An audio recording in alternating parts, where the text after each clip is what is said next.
done. It's like, okay, that's it. I'm done with this. And you can tell it's rainy and disgusting out because I definitely need all my side lights tonight.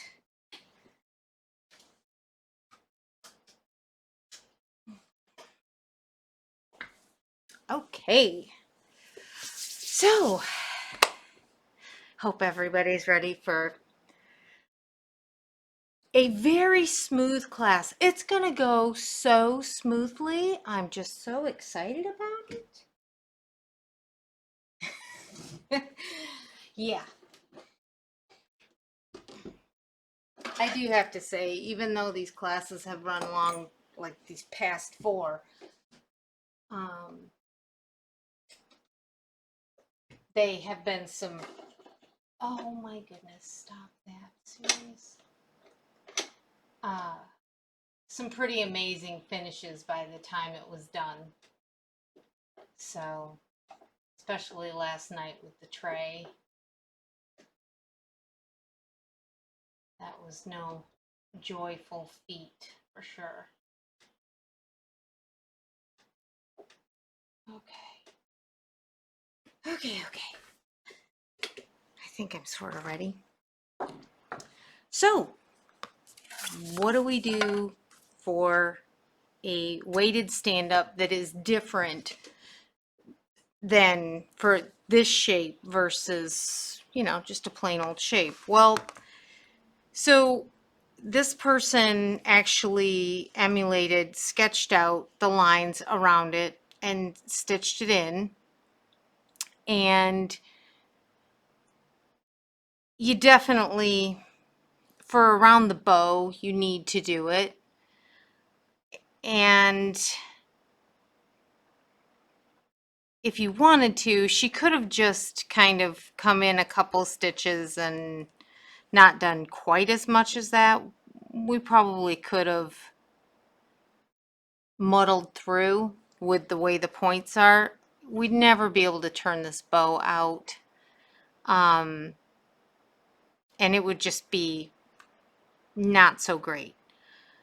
In past classes for stars and that are like to be a tree topper, anytime you have to write something with these kinds of points, if it's really sharp like this point is, what you can do is, Kelly, just get started and explain it, because it makes total sense when we're in the middle of it. Now I have kind of a little crease in this fabric. It's a beautiful silk, but I just don't know how fabulous it's going to do to turn it. So this is something to consider when you are going to do one of these, is if you can stay away from velvet, trying to write velvet with this kind of points and this narrow of an area, it can be tough. It can be really tough. And, now that we're talking about it, I'm not in love with trying to write this area in the traditional way. But you know what? We're just going to go for it. And the reason being, the only other option that you would have is when you're sewing around this would be to stop probably about there on both sides sewing and like jump over to this side, so that when you write it out, it has a nice big open area and you don't have all of this binding to fight being turned. And I know you're going, well, then how do we get the material? You basically, when you write it, you're going to turn all of the waste canvas over like we do with an ornament. And then you would do the same to the fabric and dart around the fabric, turn it under, pin it to the back, and hand sew around that top area. But I think we're just going to go for it and not really worry about it all that much. And if we find that it is not a happy camper after that, then, you know, we'll figure out how to go from there. But I don't overly pin anything, and I'd kind of like to use a little piece from somewhere to make the bottom out of it. So I have had trees before, or like the little, even the really skinny nativity I don't want to say characters, pieces set that you need to get a weight into them, or you want to get some form of weight into them, but they have a very narrow bottom. I have put one in that was this wide. It's all about finding the right bolt width to fit up in there so that you have enough weight at the bottom to get everything to balance in the end. Sometimes it's a little dicey, but I'll show you tricks on how to do that as well. So we're not going to be doing any jumping over or anything like that. I'm going to swing over to my machine and just look, a clean floor. How wonderful is that? That's right, I cleaned. If I freeze, please let me know, because while I was cleaning, I think I kind of messed with my cording underneath, and it wasn't very happy. Oh geez, I did when I snagged this in the handle, I accidentally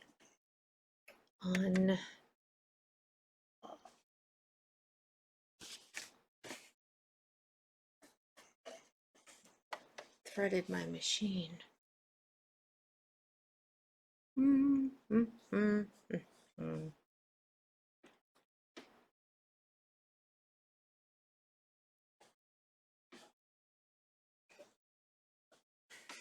Okay.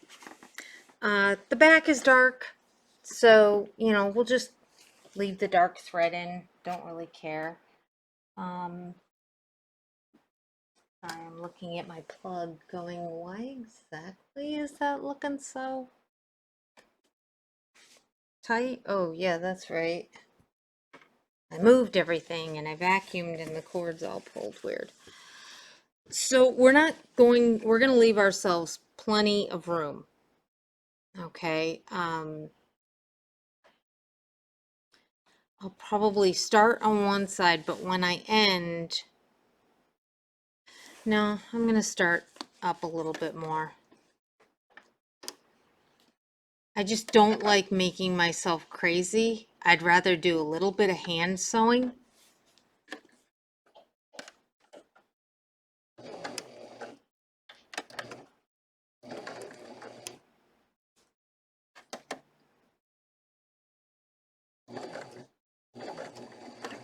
When I'm doing weights on the bottom, I like to, okay, I gotta get my glasses. Wow. Getting severe eye strain here. Sorry, guys. I like to have it machine sewn if possible. Take your time. Ow! Oh, oh my goodness. Just ripped. Thank gosh it wasn't any deeper.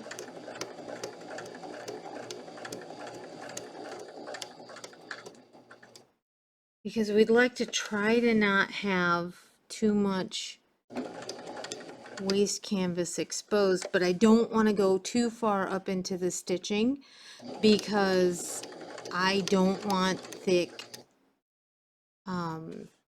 seams, and it will get thick if you try to go over too much. And it's hard to see this very pale blue, and it's sometimes a little deceptive on the back side if that's a stitch. See, I don't think that's...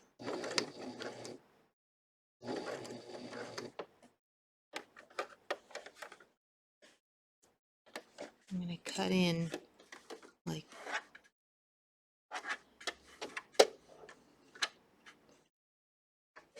right there. Might seem silly, but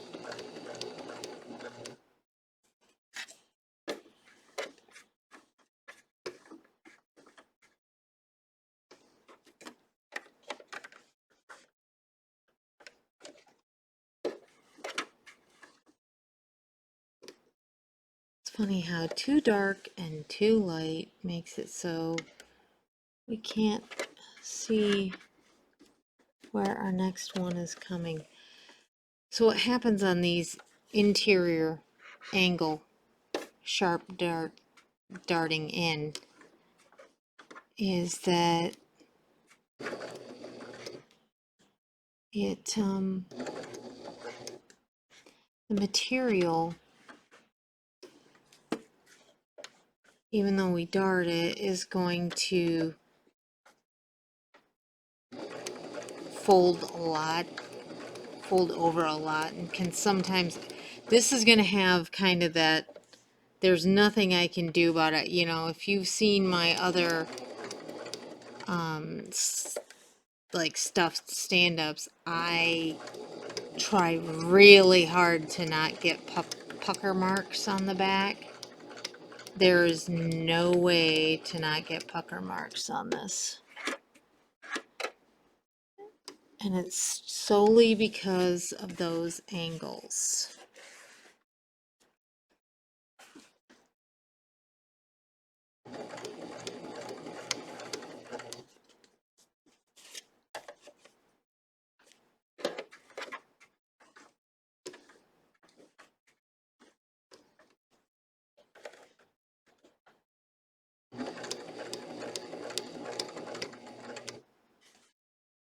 Okay.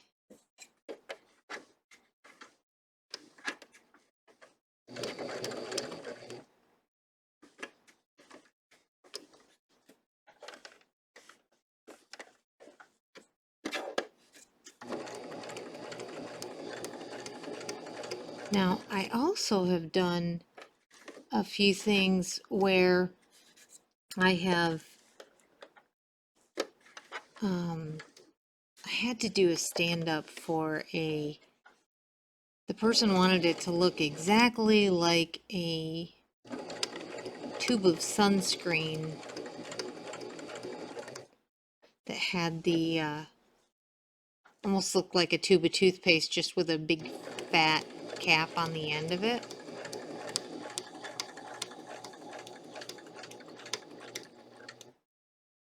And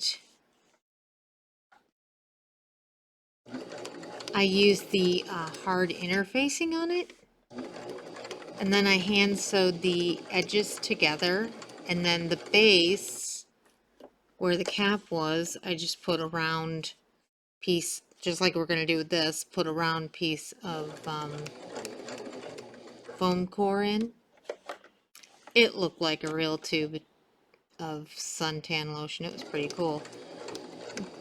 But because of these sharp darts in, my thread has come out. Ow.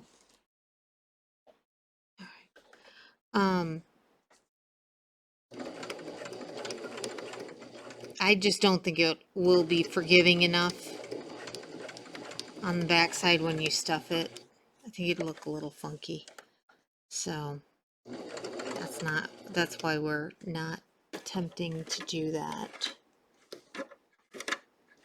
I know it's painfully slow, but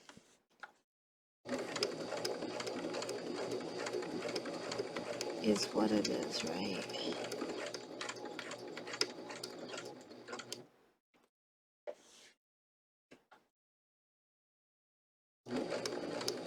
We do what we have to do.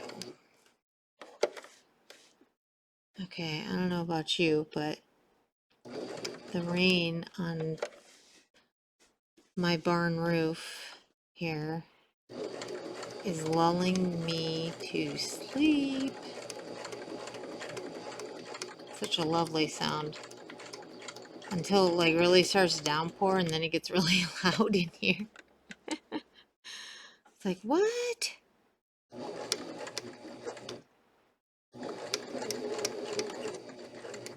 Probably doesn't help that that's my sleeping white noise is rain. Okay. All right. Bear with me. Don't freeze, don't freeze. Try really hard not to touch the cords. Okay.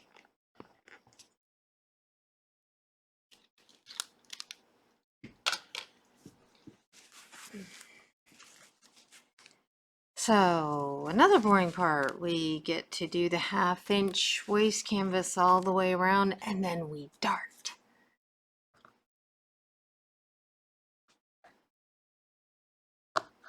And of course, I used my nip scissors to make the cording a minute ago, which I made an extra long piece, so it's way over. Not way over. My room's not that big. All right, hold on.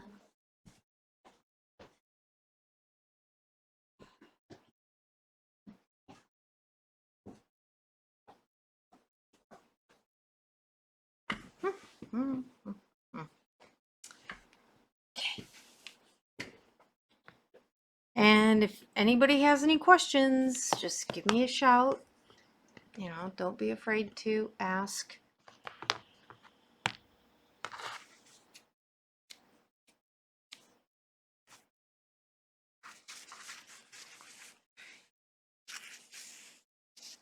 So what I'm going to do is I'm going to leave. I'm going to start on this side. I like to leave as much waste canvas here so when we're turning it over, it doesn't shred as we're manhandling that edge. Gives us something stronger to hold on to as well.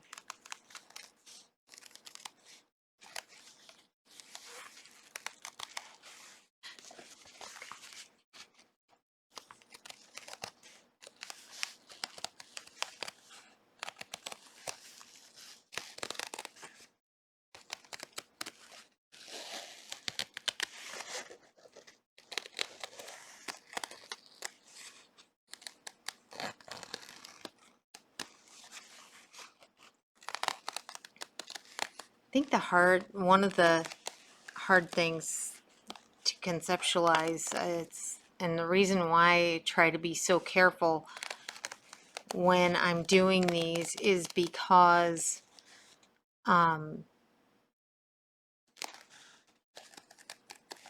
you write these,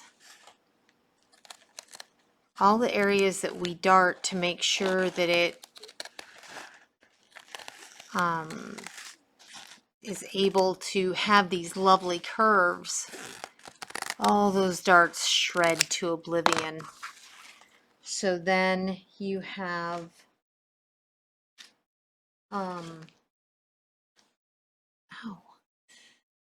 so then you have, if there's a mistake and you have to take it all out, and it can be kind of scary when you unstitch it and you see, oh my gosh, there is nothing left here. But you don't have to be afraid if you have to do that, because these pieces, I mean, you've stitched on top of needlepoint canvas. Is it going to be easy to potentially smooth it and reblock it? And really, you're just going to kind of finger press it at that point, where you steam it and you kind of finger press and hold it down until it cools to try to get everything to reset. Going around curves, we make our darts a little closer than we do on the ornaments. And same thing, we're getting down to the last stitch.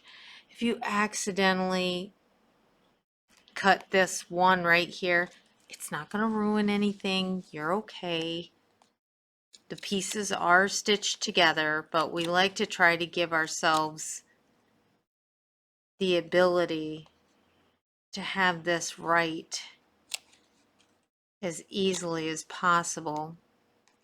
And if for some reason you have a hole on the other side because of whatever, when you're turning it, the seam splits, we don't need to panic. We can just hand stitch it before we stuff it. I will let you know that the hand stitched areas will stuff a little differently because it pulls on the seam, so you got to try to be very diligent about doing smallest stitches possible. And while I'm not going to cut the fabric all that way in, I want you to run that scissor in there and make sure to get that last little stitch. Not way up into the seam, but you got to get that one that's right there, because I'm looking at this one going, oof. And I mean, look at that. When we do this dart, that's not much waste canvas there at all. But you've stitched on top of it, and you have woven on top of a of a heavy woven piece of canvas. So it's not as delicate as you think. You'll be fine. Oh, there went the clean floor, right? Knew it wouldn't last. I took pictures for posterity and a video because it was pretty momentous for me. I make my vacuum cry every time I use it. All right, I'm not going to do the fabric, but I am going to come up in here and get that last doot right there.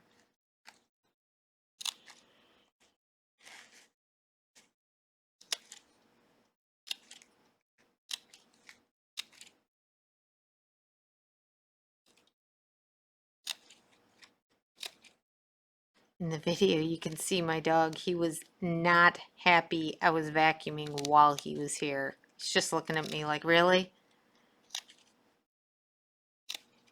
He isn't like totally afraid of it. He just kind of gives it the sideways eyes. And being part Chihuahua, he's got some pretty big eye bulbs.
Do yourself a favor, and for your first one, I hope it is one that is a little roomier.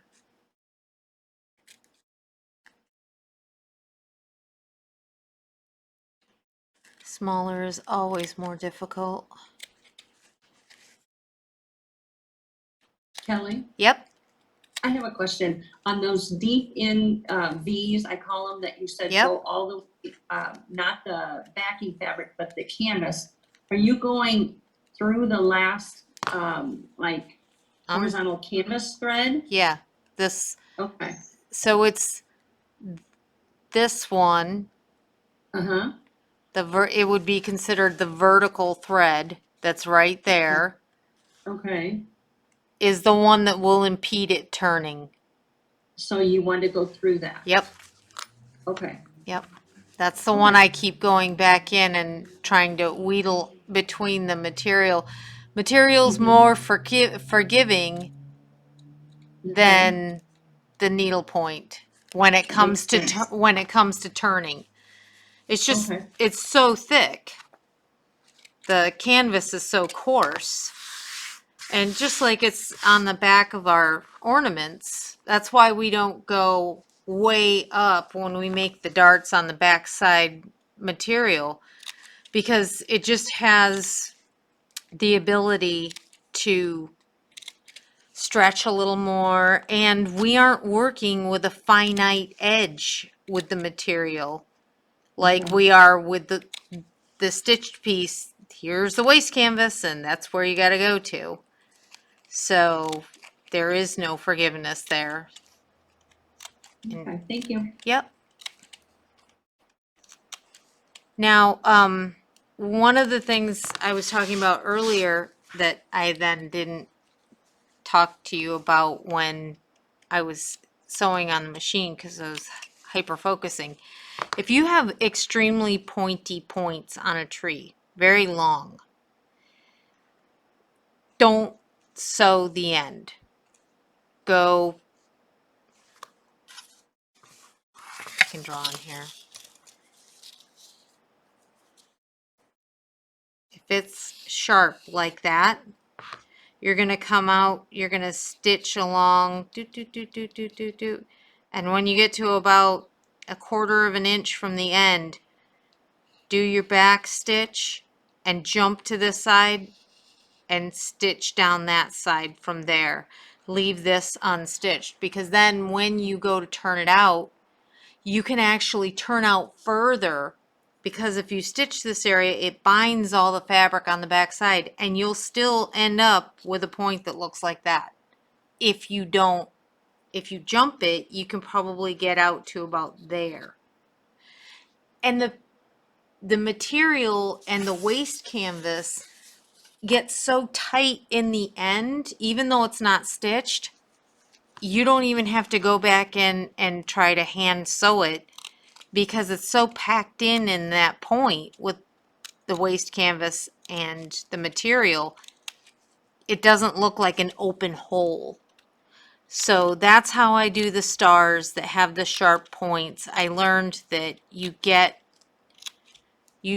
can do better at turning them outright and getting a longer point on them by not stitching all the way down the point and all the way back. I think this one's far enough out where we don't need to, but I still did it. It's like not sharp, that sharp of a rollover. And, you know, cording is the other issue with getting in and out of these when you're stuffing. That's the thing that takes the time, is always cording, because you just don't bother trying to glue. It's soft. It won't last. Over time, it'll get handled, it'll get squished, and the glue's gonna break down. You know, I'm pretty open when it comes to gluing, and if you need to because you have issues, I'm gonna roll these. I'm gonna press them just like we do, not with the iron, just finger press them over. Don't panic. The schniblets will fly, but that's okay. And And the reason I'm doing this is because when we write it, if we leave them like this, sometimes they are so, not stiff, but they'll kind of stay with the material. Just like in quilting, we always press over our seams. It's kind of the same concept. I don't want to see this hard bits pressing on through the back when we stuff it. Sometimes you, especially with this material, it's so soft that it might have that tendency to push against that back fabric and not let us get our fluff up in between. I'm still debating on which fluff to use today. I wasn't thrilled with the last stand-up I did because I usually use the dry, and it just was overpacking and looking like, you know, cellulite and polyester pants in the 70s. I just dated myself there, didn't I? Okay. But those were really unforgiving pants, gotta say. Okay.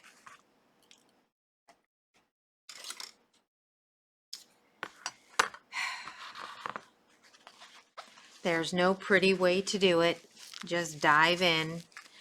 By having the wide bottom, can you imagine trying to push that through that area? I don't advise attempting it. Just do the just do the wider and save yourself a lot of grief. Butter knife, blunt. I think it's like the cheapest butter knife I've ever seen. It's like, really?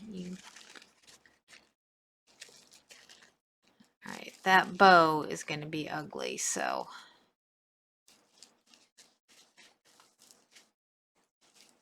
And I am pulling on the back of the needle point, not on the back of the silk satin, because I've put my butter knife or pokey stick of various kinds right through the material. And of course, it's always at the very end, at the very tip, and many tears are shed or expletives are said. Because it's always that, oh, I can do this, just one more push. Yeah, no.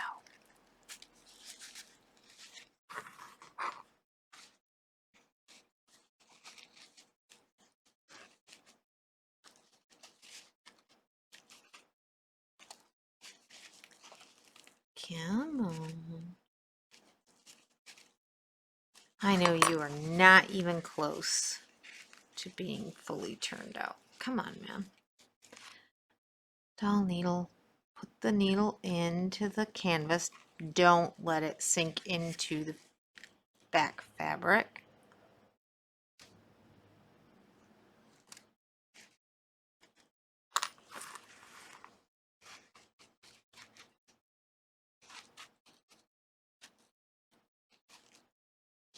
Come on.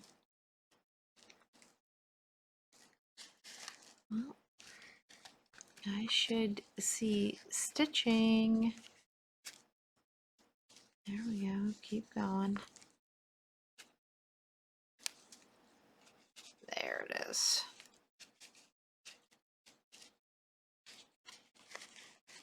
Now, that's kind of what I was talking about. I'm breaking my rule.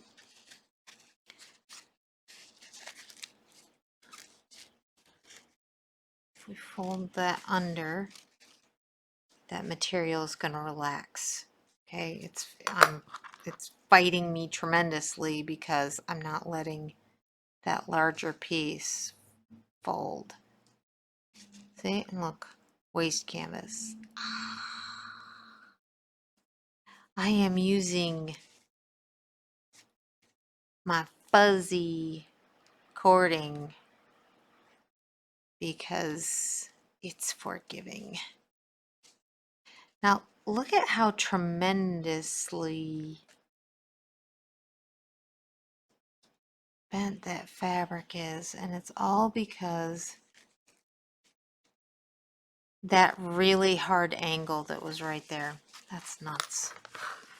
All right, let's see. I might have to break out the paintbrush end for this spot because, oh, look at that. That was easier than I thought it was going to be. Ooh, they look like, you know, Mickey Mouse ears.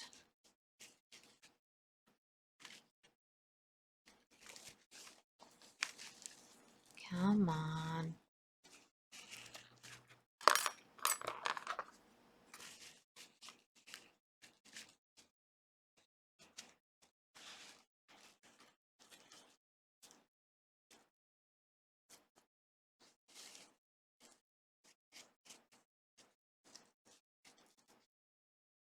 The other one was so nice.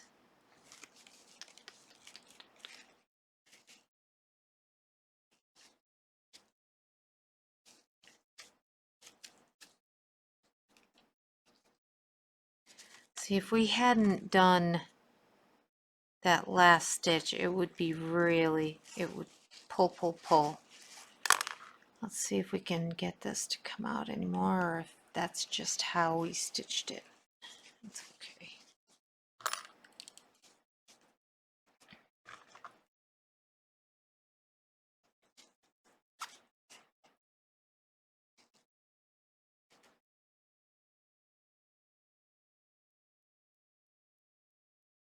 Trying to recall how deep some of these went in. Sorry. Try to keep just in case somebody needs to, can't get into class, I have to kind of look. So, my apologies.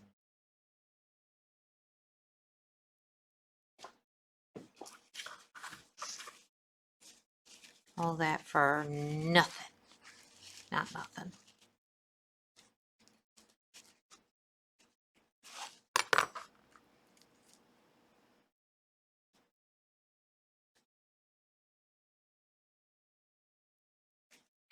Come on. Keep trying to look for that black stitching. It's almost good that it's a different color.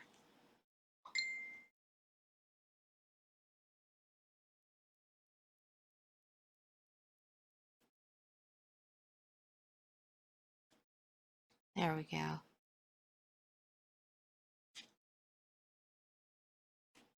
Oh, that's a pretty good point.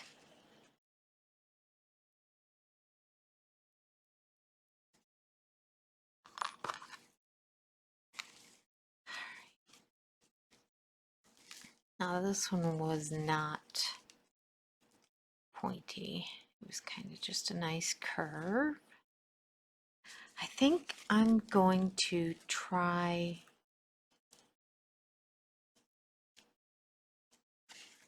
the silky stuff that I have versus the dry. And I'll amend our list if it works better. I use it on pillows and I like it better for pillows because of you can pack it and it doesn't really compress in the hard ball feeling.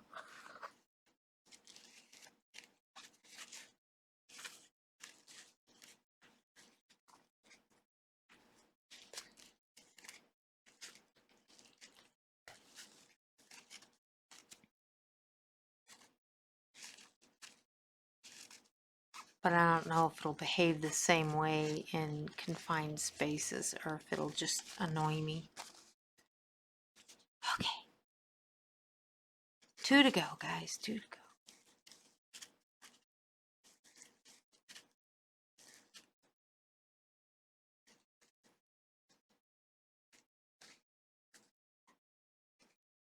So the challenge with doing the base this way is we have to make sure that when we pin the material on, we do not, I think that's it. We do not pull the fabric. I'm tempted to cut that. I don't like the way that's pulling. Pulling the same way over here. A little. It'll probably roll in a little when we get everything around. All right. So, not horrible. It's all gonna stuff out, so we don't have to really, it's not so horribly unblocked from writing it that we have to try to, if it looks like you've lost and it's vertically, you have issues with the stitch lines and they just don't look right, then you might take your iron, just steam over the top. Don't put it down on it because you'll screw up your stitches. And be careful if you do use velveteen because you could crush it by pressing down on it. But when you stitch it, you kind of just pull it like you're giving it a facelift and let the steam cool. And usually it'll be good and it'll hold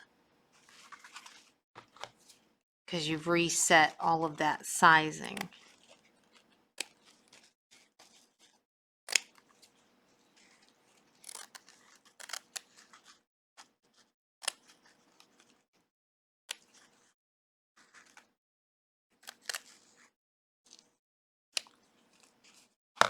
And we dart.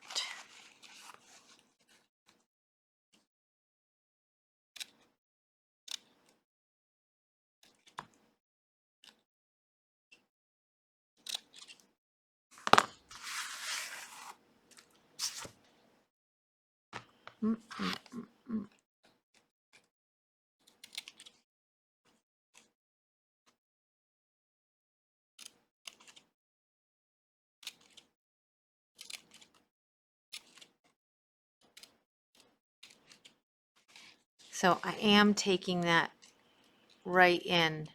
It's close to 90 degrees. I am definitely taking that right in.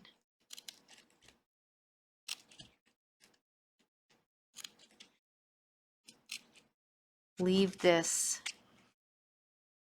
for now, the flat bottom part, because we're not sewing that shut.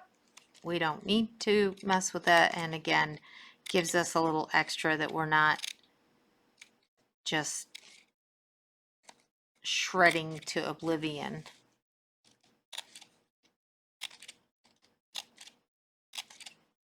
Okay.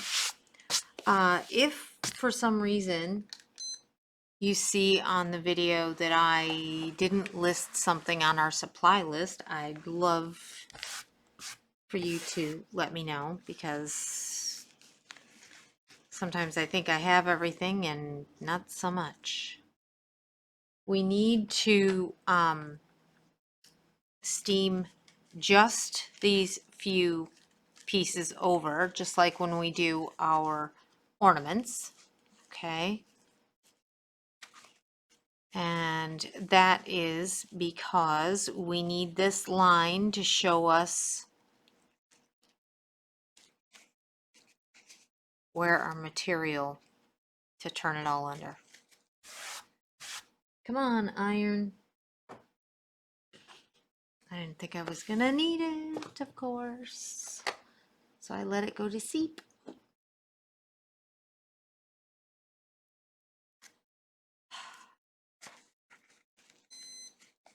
Go.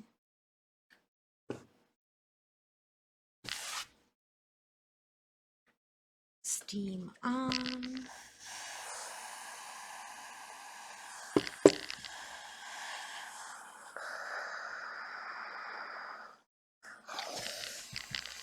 we're gonna roll it while it's still steamy, just like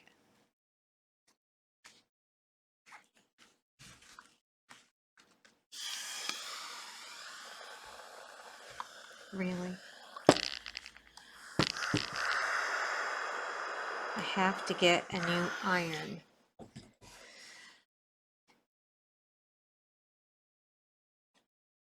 I think the hard water here has finally killed it.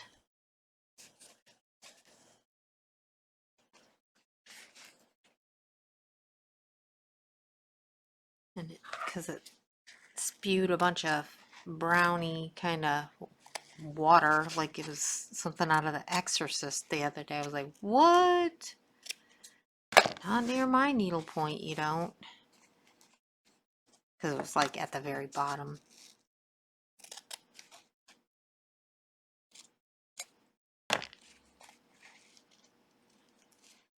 So now, I want you to kind of lay it flat.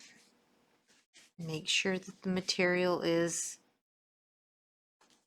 it's not going to be flat where this little thing is. We got to kind of fudge it. But if we know and we're holding this side, and we'll pin this side first so that we don't unintentionally mess it up. Again, when we cut these, there's 1/8 of an inch because when we turn it over, it's more forgiving and it doesn't need to go right up to the, because if we go up and under, then we have to pull material down from an area we don't want to do that to. Try to keep it pinched so that you aren't letting it shift on the backside. I kind of talked about this in the other class because what'll happen is if you pull fabric too much from another area, it shortens the back. And then when you go to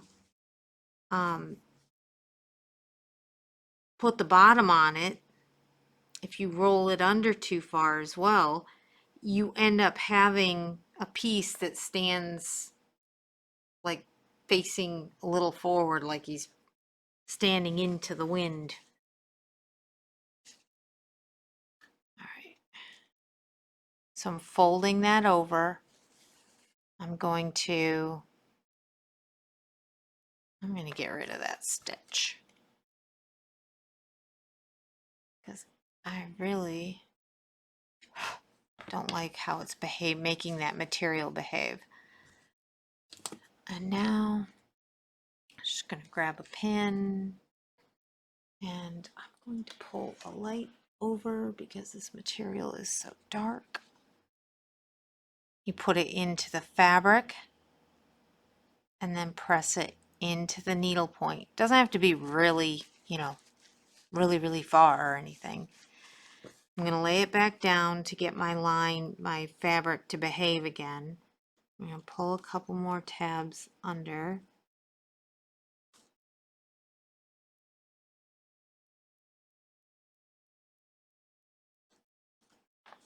Okay, and pull it up, keep pinching it. See, we want to make sure to get that rolled under further because I don't want to see a little dart hanging out.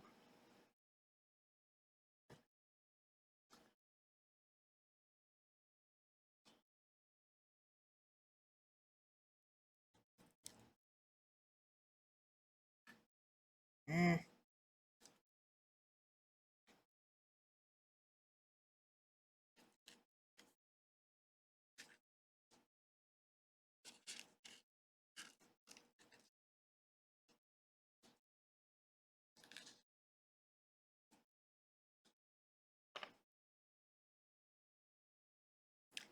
I'm going to put my pin back further at an angle so that when I pull, I roll that fabric in a little bit. That'll help me bury that dart that I can kind of see. You can see the fuzzy, right? It's bright blue right there. That's where the material is kind of shredding. Unfortunately, we don't have enough, I don't know how to put it. Oh, you silly thing. My pin has let it go up. We don't have enough, not only enough time, but we don't have enough, we have no idea where this is going to fall. If you want to stop and try to put fray check on it, you could, but I think it'd be really tough. And, you know, there are some fabrics that just don't like fray check either. All right, pull those little bits in and we pin. Ah, don't do that. Oh, no, no bleeding, no bleeding.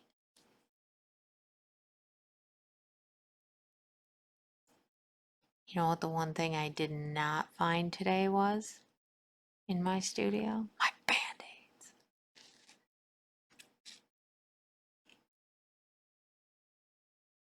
Yep.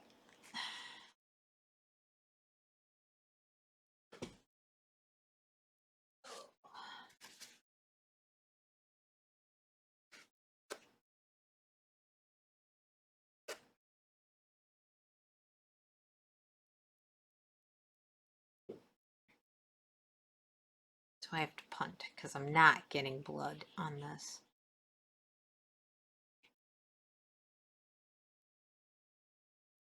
I don't know if you guys have heard me talk about it enough times, but if you get blood on your piece, just take a little of your own saliva on your finger and tamp it down on. Spit gets rid of it and doesn't harm the needle point and doesn't cause it to do crazy things like mat the, when you try to clean needle point and you're trying to get something out from deep inside of it, it likes to mush down the stitches.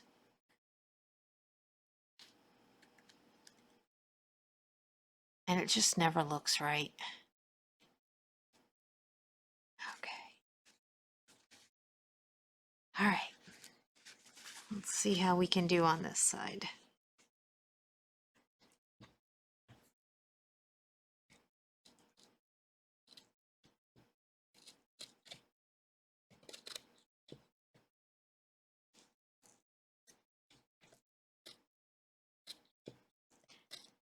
I'm being very cautious as to how deep I'm going in on these because I don't want to shortchange myself for fabric. All right, so that's that.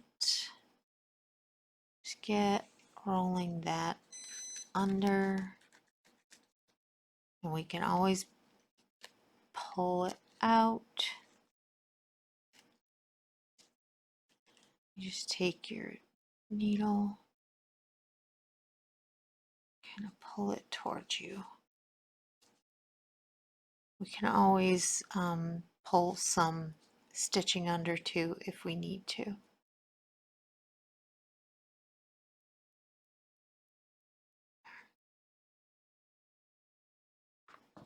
Taking that off, just like I did on the other side.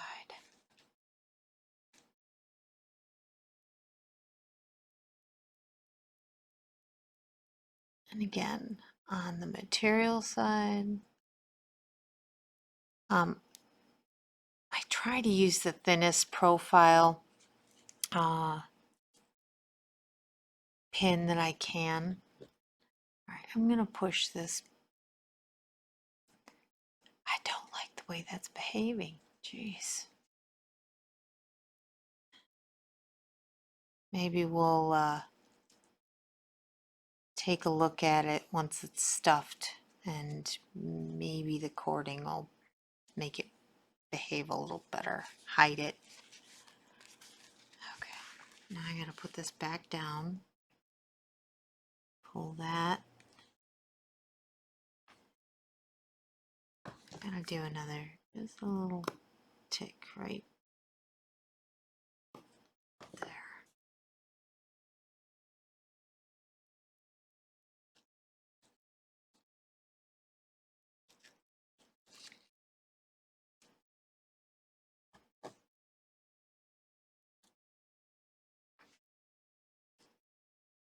I'm just using that dowel needle to roll those stitches back under, that waste canvas back under, okay?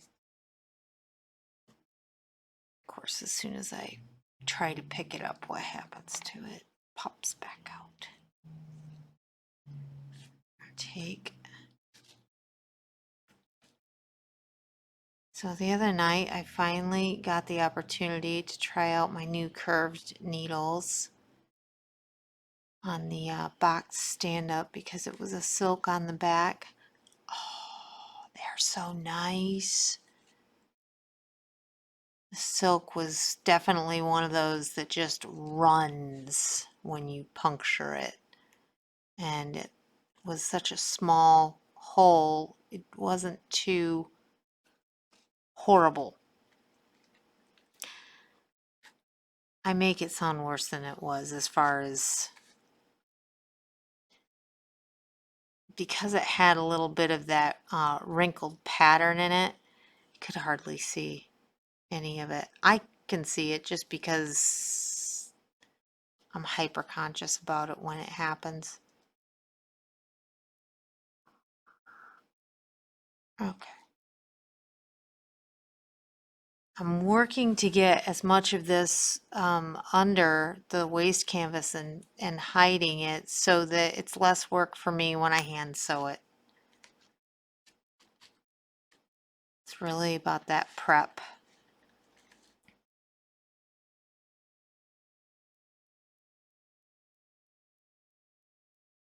That's a big fat needle pin.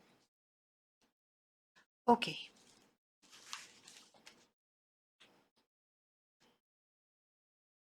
All right. Whew. That's done. Let me get that and that. And ooh, that's the one I broke. And this is, yes, this is the 21 gauge versus the, I don't know if you can see the difference or not. On the tip is where you see it the most. So I'll use this because it goes, this is a bit of a brute when going into silk. It has its purposes. This one potentially could break on me quite easily.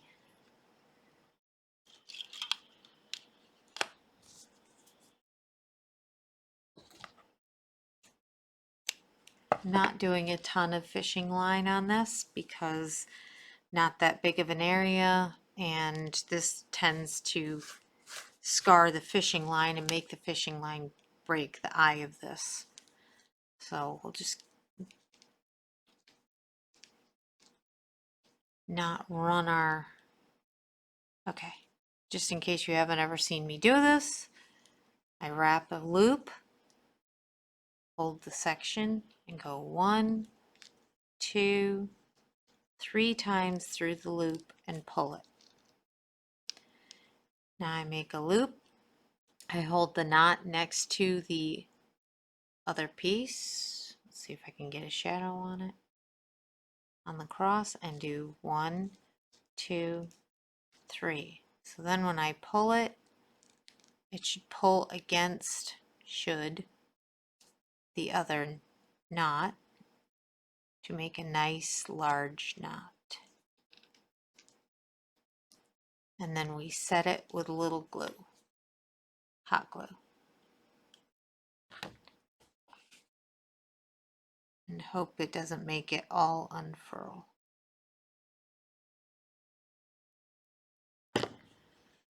Sometimes while it's sitting there, it likes to get really hot glue up in there. Yeah.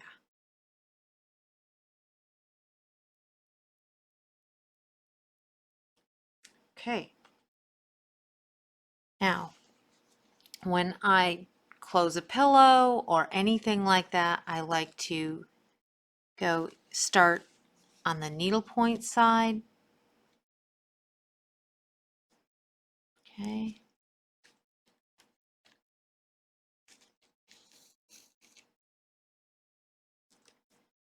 Now I could have started up.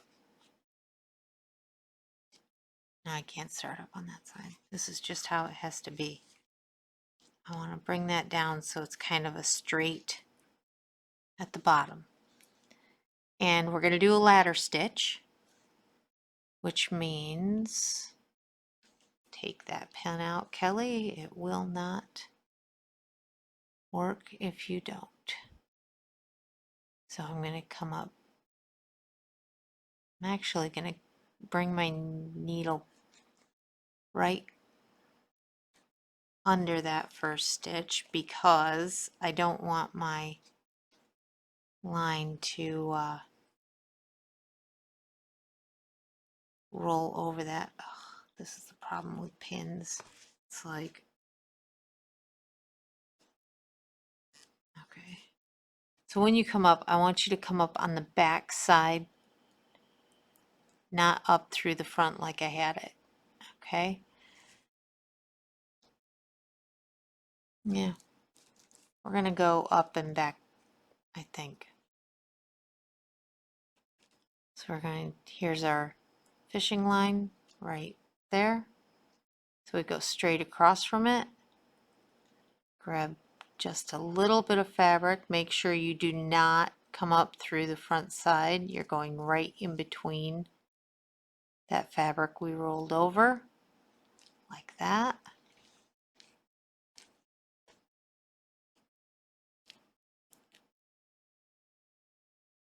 Gently.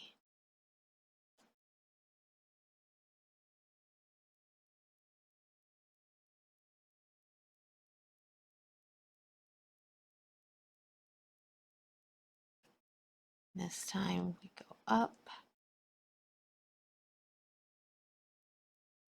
You have to be very careful that when you're coming up, if you can see there's a dart coming up, make sure to go back in on the material a little bit.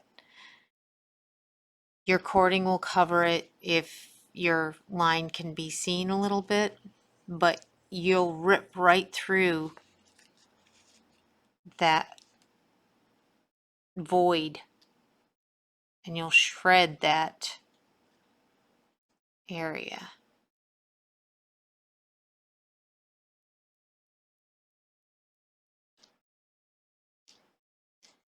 So we loop it.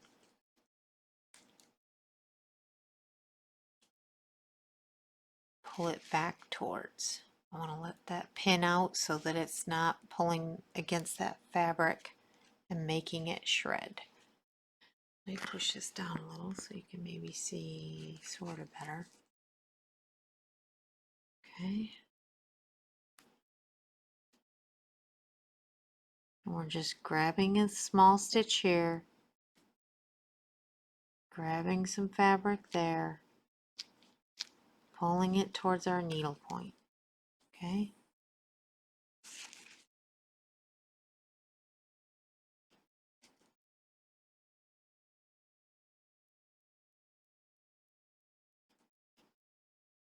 Trying to see where I want to, yeah, that pin out.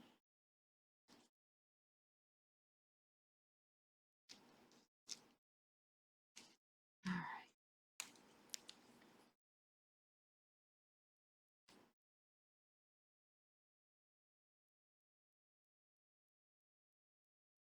I know we get excited and we just want to grab, but big chunks and make it up and get it done, and no.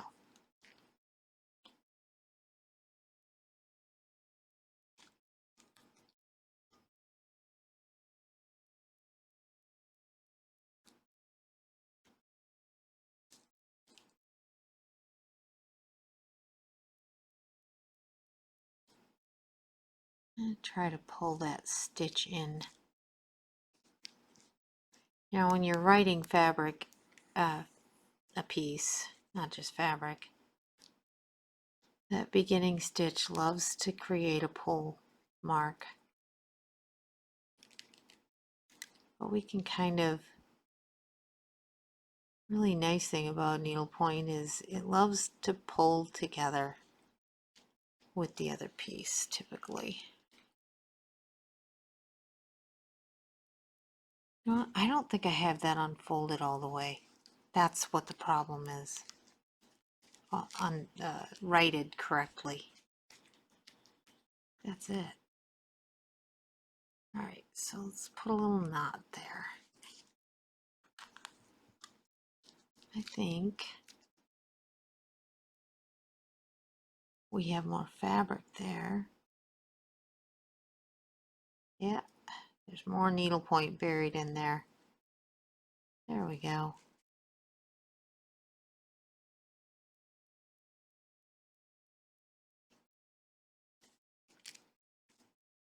There, that helped. Yeah. So I tell myself, right? Right. Have to try to fill that out for sure.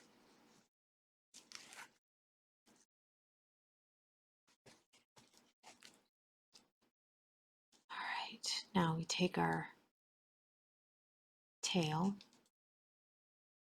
come back, and this time I'm just gonna take big chunks and I'm gonna run. I can see that that's where a stitch didn't hit.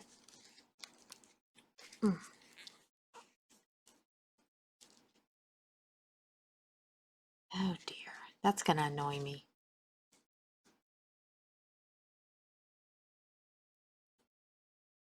Kind of got it there too, don't I?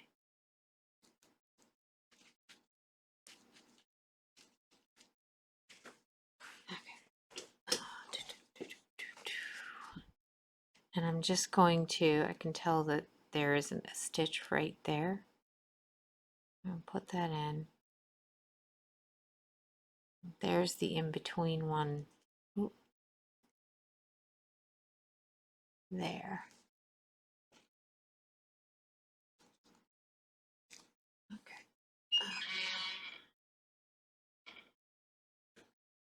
I'm getting a little too much light there for you guys. Maybe if we bring it from that side. It's blowing this out and I want you to be able to sort of see what I'm doing. There. I fight doing it this way because you just can't grab the same way. So I'm going to come up, right there, back a little more, there, okay.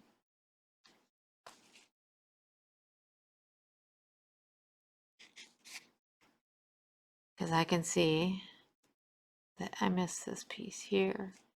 It's not that I missed it, it's that it's just an in between the stitch that you just did.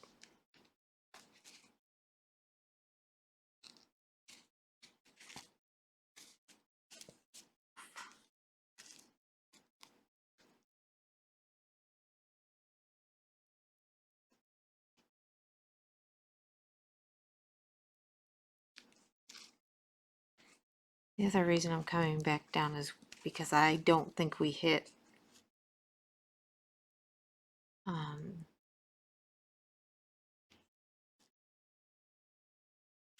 I don't think I hit all the way down right at the bottom. So we have a really, really good point at our base.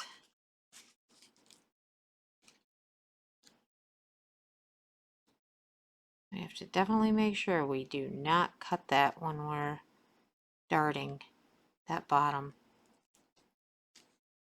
Okay, so go down, now we not.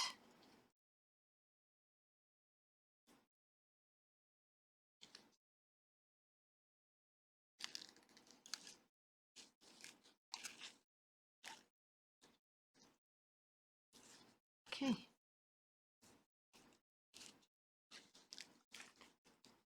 And we're gonna feed that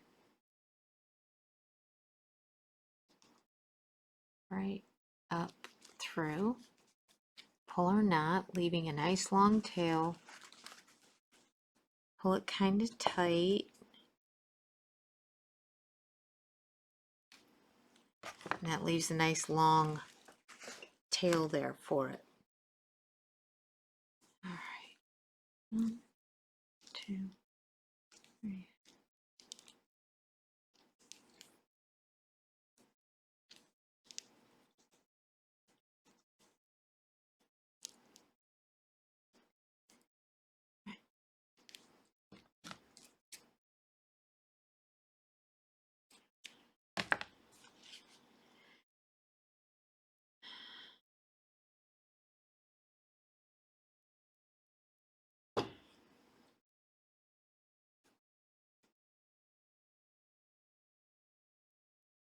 Okay, and whatever way you're pulling it that way first.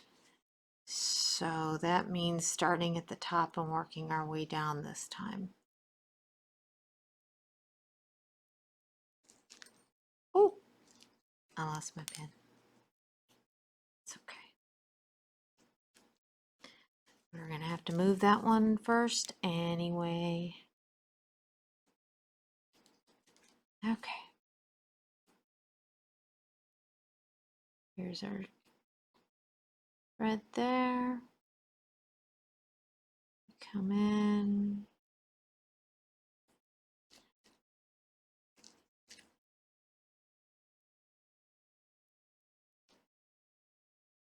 Mm.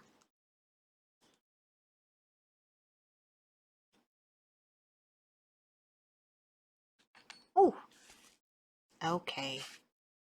Now it's just being ridiculous.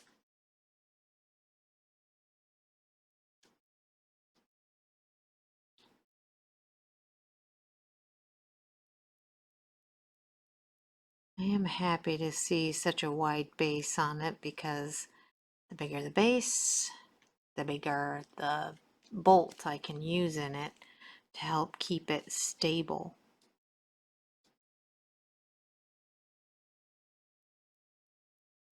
And because I didn't think it was going to end up being this big, I only got one extra. Ooh, I do have another one in my car. Oh, I almost forgot about that.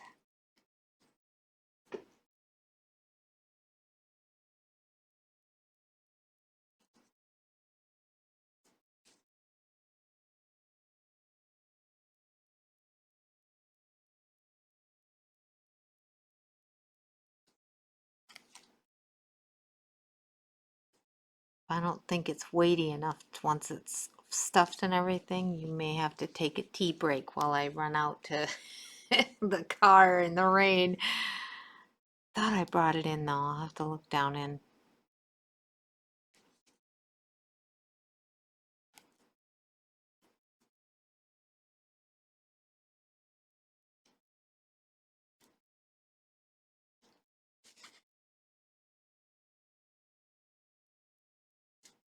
So the hardware guys kind of roll their eyes when they see me come in because I always have the most ludicrous requests. Do you have this? Well, do you need it for a No, I'm using it in my needlepoint. What? And I take personal joy in their little confused faces.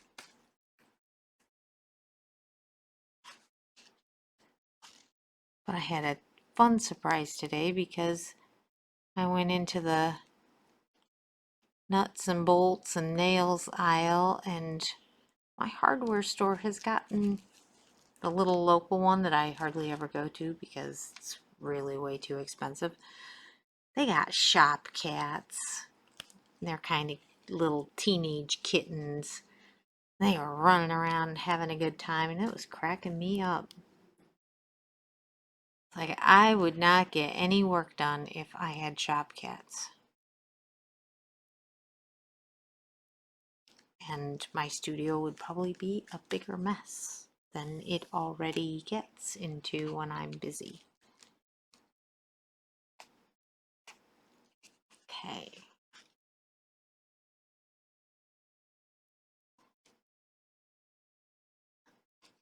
Almost a little too far past. See if I can do this without making a ugly spot.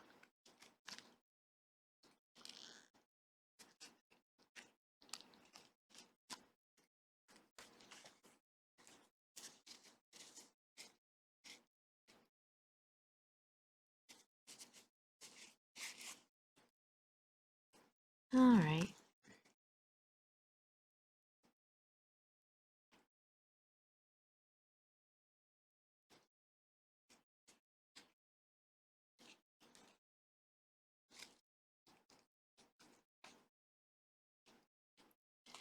We do the same thing with our nut. Bring it up through. Don't puncture your backside fabric. Leave a nice long tail up in there, and it pulls that knot around. And done. Oh, we get to stuff.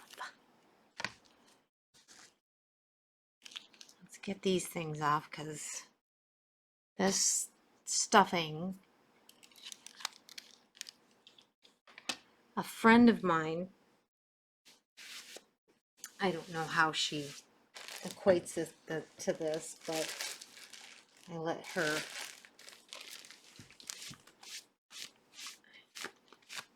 told her about the stuffing, and she's like, oh, it feels like, oh, we had one, Cocker Spaniel ears. I went, okay, that's interesting analogy. So I always, just like with pillows, I always stuff with the back down. And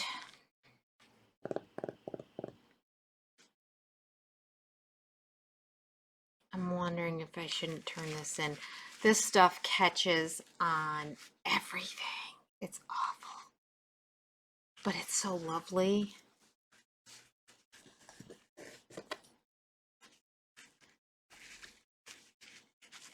But, you know, might be lovely, but we got to make sure it stands as well.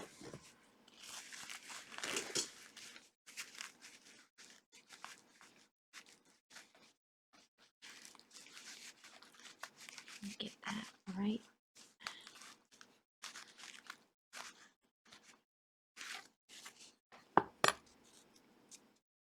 We're going to use it. I think so. Because I know that with that other one, oh, not so much. This is a cute little tree with the skates and the sweaters. I have 5 of these to do, all different ones.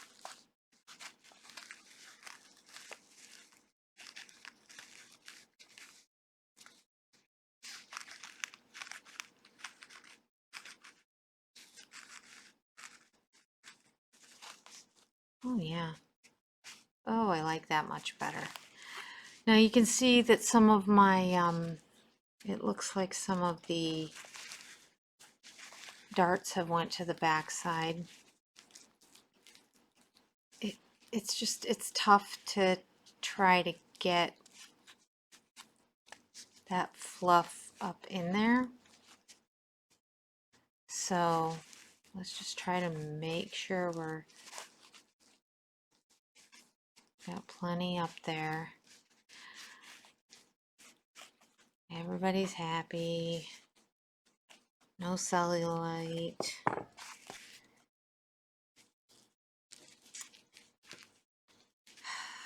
I will complain about this for one thing, aside from it gets everywhere, all the bits, especially when you're using velvet.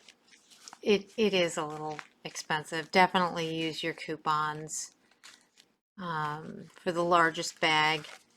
So this is what I'm using.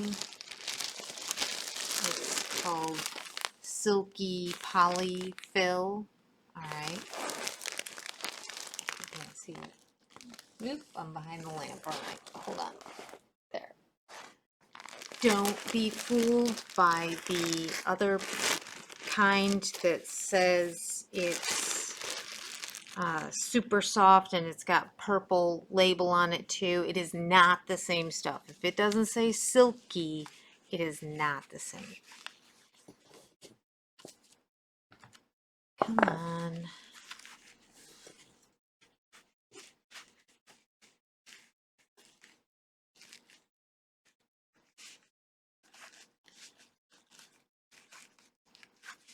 I can start putting a little bit bigger pieces in here.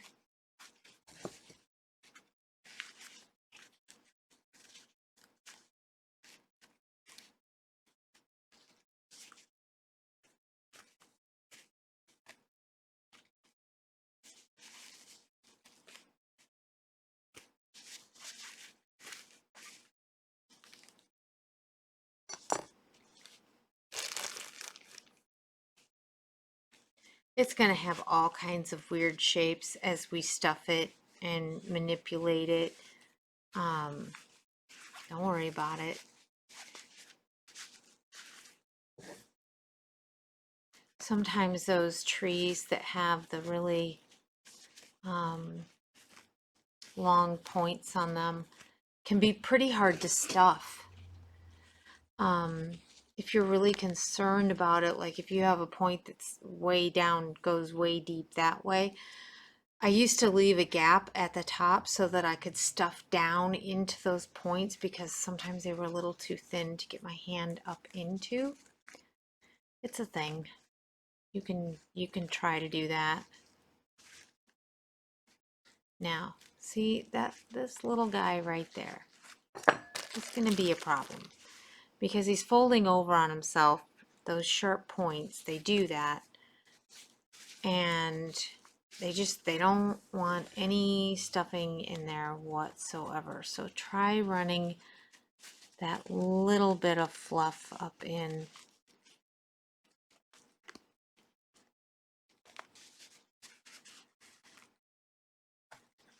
If we have to, what we'll do, because see, it just wants to keep those from getting anything in it, right? So what we might have to do is put one of those, oh, that's not horrible.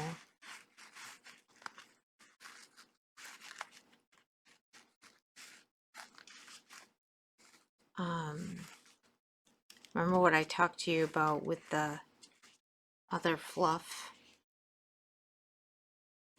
You know, maybe that's what you gotta do too, is put the needle point down. I don't usually do that, obviously. I told you when you're stuffing to do it the other way. I don't do it on those other things because on pillows because I don't want the backside to blow out. I don't know.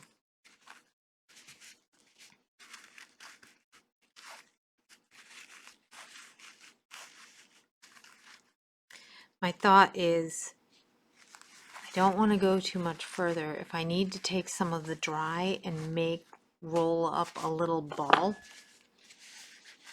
so that we can stuff it into those spots.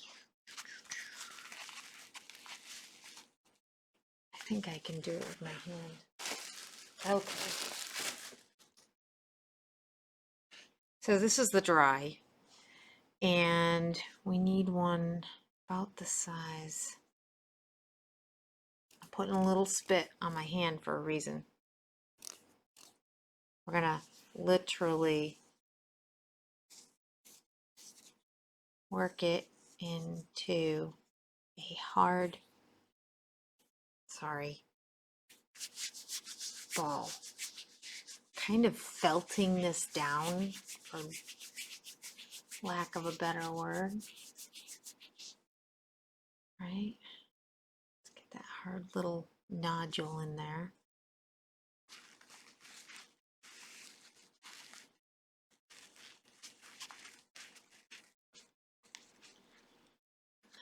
I don't know if I can get it.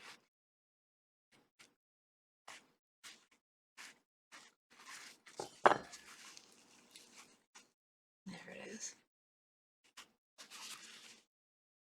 Okay, I'm going to hold it like that. Oof, catching fishing line. And I'm going to take my dowel needle and really pull it up in there. I think that may be the only way to get that to, I think that one's even smaller, to sort of stay in there. I just think the silky stuff is too silky to get up in there and stay. It just kind of goes, oh, right back out of it again.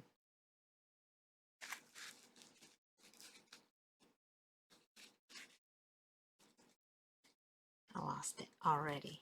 There it goes. Right? And come on, buddy.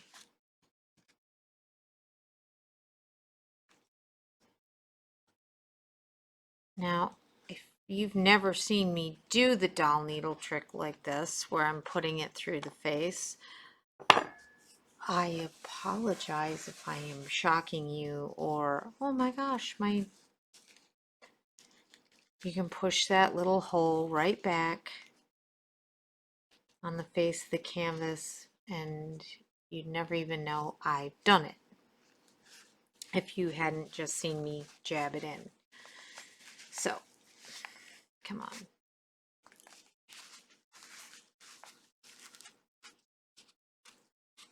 Okay. Okay, so the next one, oop.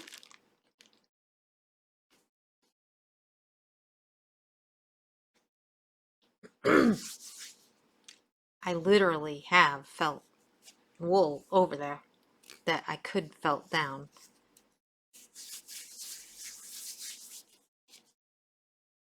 But this compresses pretty good.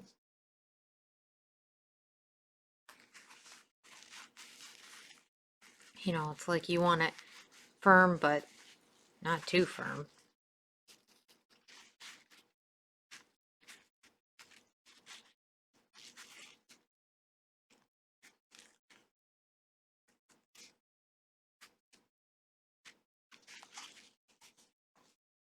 And again, part of it, why this doesn't want to just naturally go up in there is because we have fabric and waste canvas. Stuff a little up behind it to try to keep it from coming out.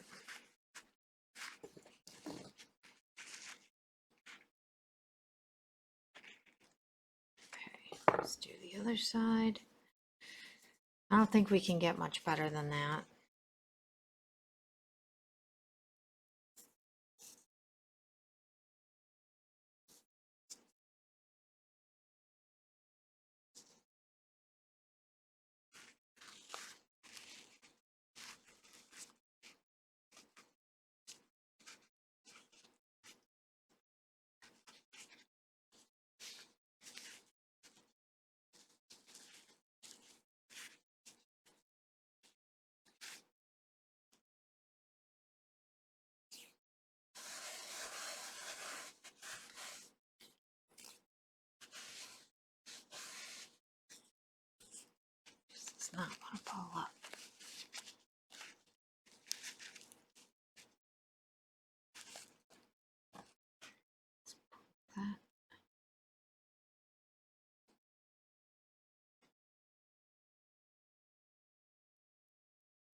Stuff, stuff, stuff.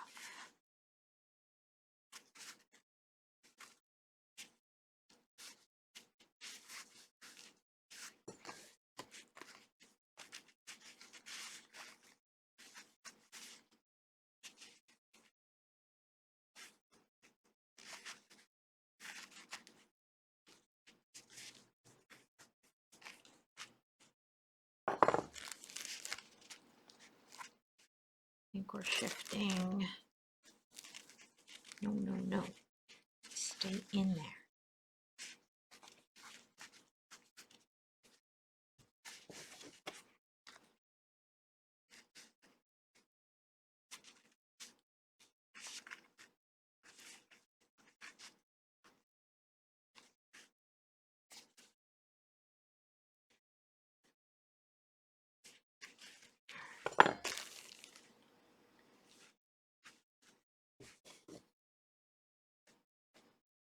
We're gonna have equal love for the front. Can't just have a big backside. It's gotta have a nice full front side too.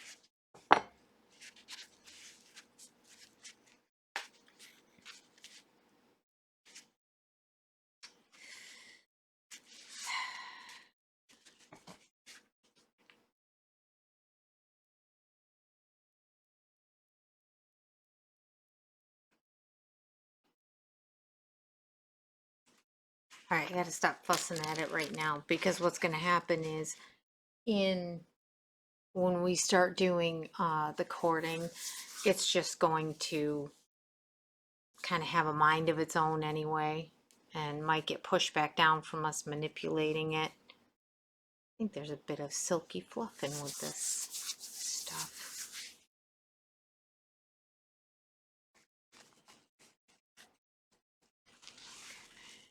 Now we're going to be a little more gentle on our seam that is hand stitched, I think. Yep.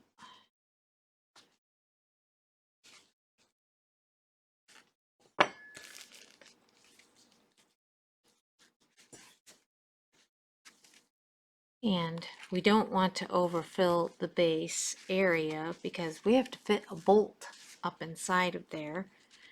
So we definitely want to just kind of keep everything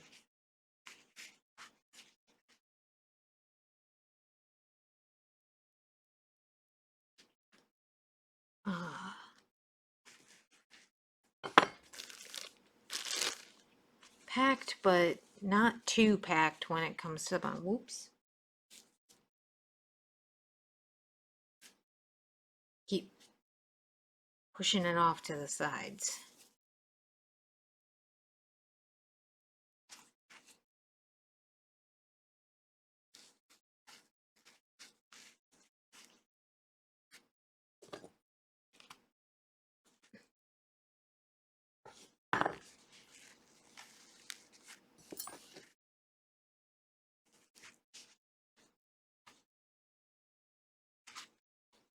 Kind of rocking that knife back and forth, trying to get that in there and not necessarily pop our seam though, right?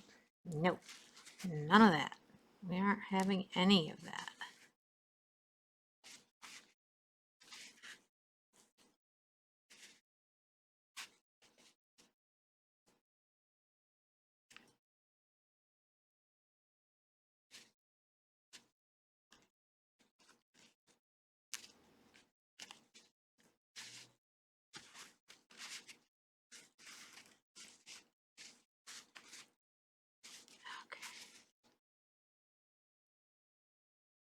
Oof, can see that little stitch. Okay, so at this point,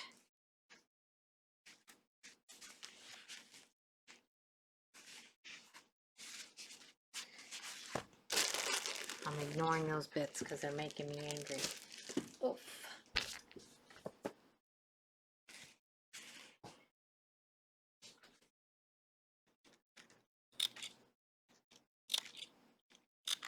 I have to remember they're not that deep, and just relax and don't worry about it, and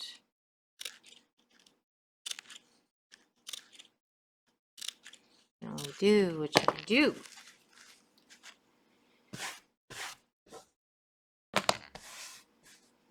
And logistically, if it's not going to work, we've done our best. So now we roll over this seam, right?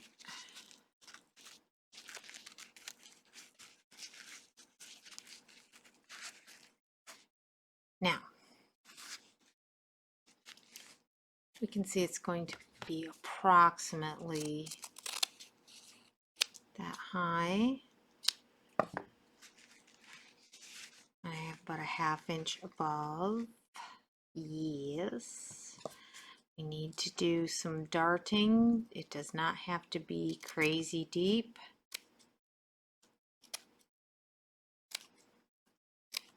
Just as long as this top edge doesn't has a little bit of give to it.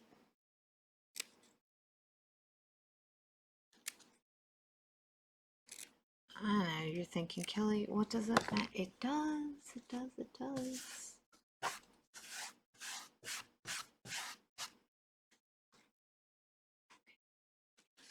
Now, up a little. We're going to roll this in like this.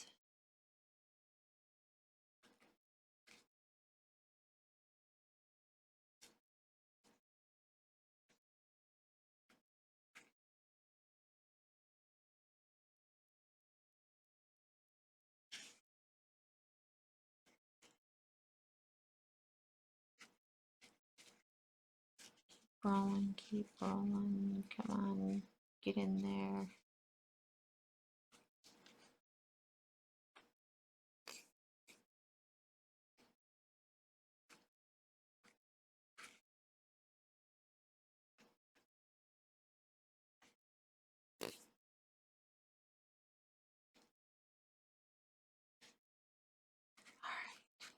So,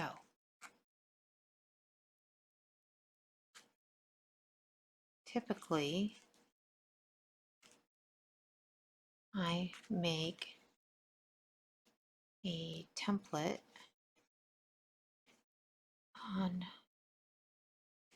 my computer, but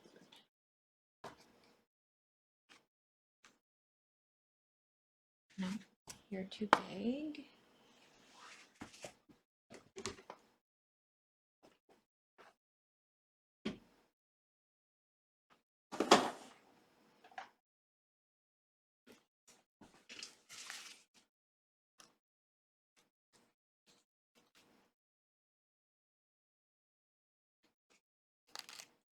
I think we're right on with that.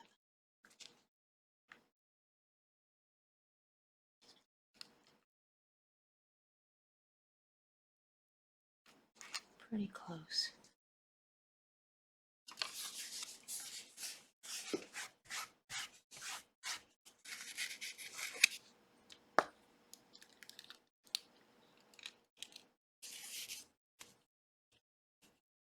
Mm-hmm.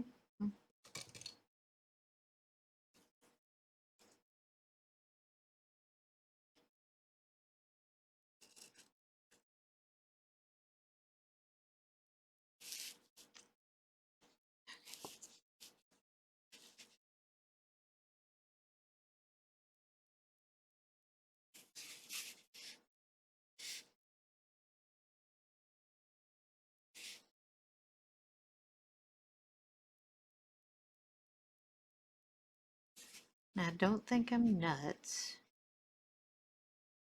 for doing it like this. We're gonna make an eyeball.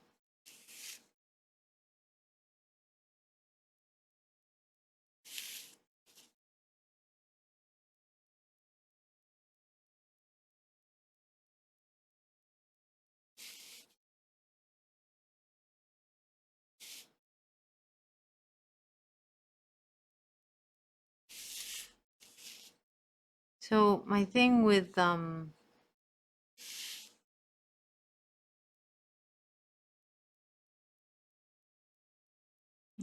had it right before.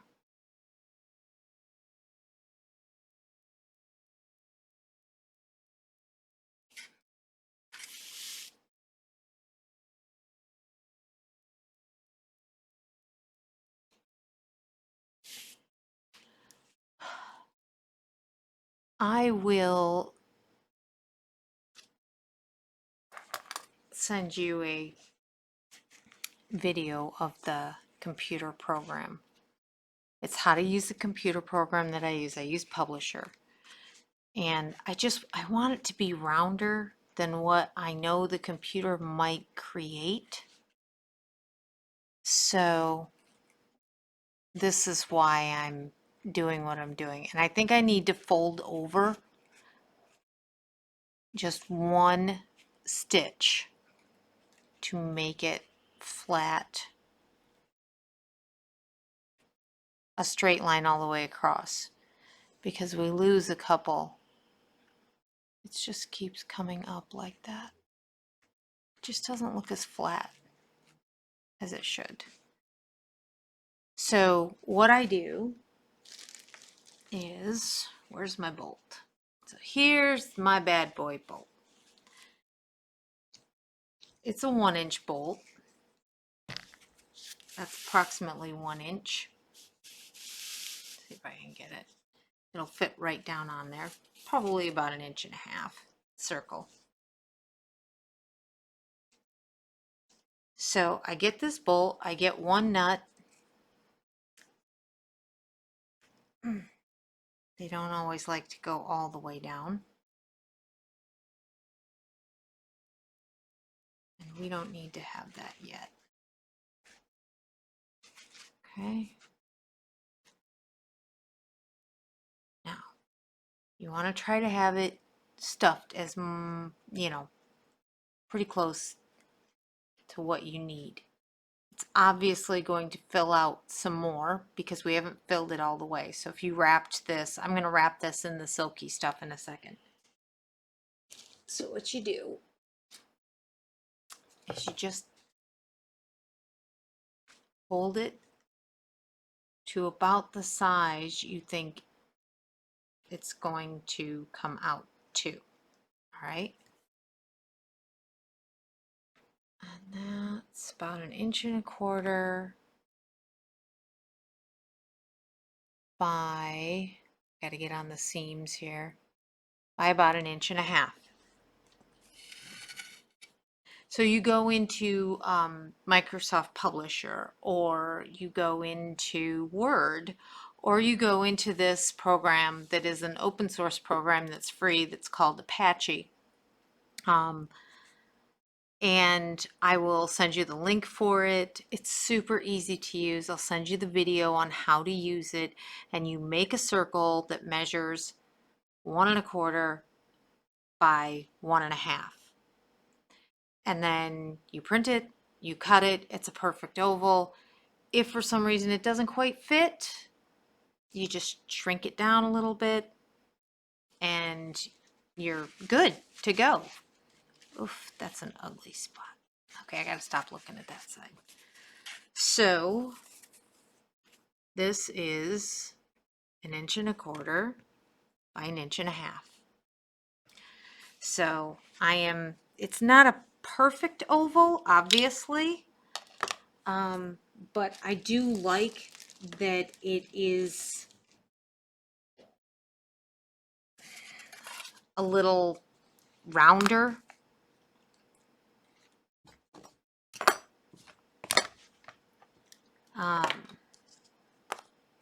If for some reason when you're making the circle on the computer, if you want to make it a little bit wider to have that roundness, you can overlay the circles, the ovals, so that you have the circle part here, and then you can lay another circle over the top to get your 1.5 inches, so that you control the shape of it a little bit better. What did I do with my blade?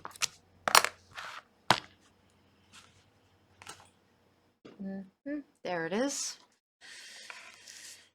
Try to keep myself from stabbing it, so I put cork on it. Okay. And if you have a problem with the program, you call me. We'll do a Zoom call. It's really not, I don't want you to stress out about it. Because I know I did this whole sketchy thing and it might turn out like junk and I might go over there and use the computer anyway. But, so try to keep it as straight up and down as possible. Little bevel in is okay. We are gonna try to round this a little more than the way I had it. This is nice dark fabric, so I don't have to worry about the pencil lines showing through.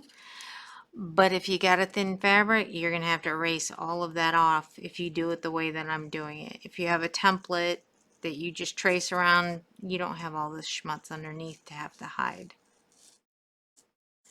So you kind of want to make sure that it's beveled in a little bit, and I don't mean like the way I do ornaments. I'm just saying angle it in a little so when you put this up in, it's not bowing out. You get what I'm saying. I know you do.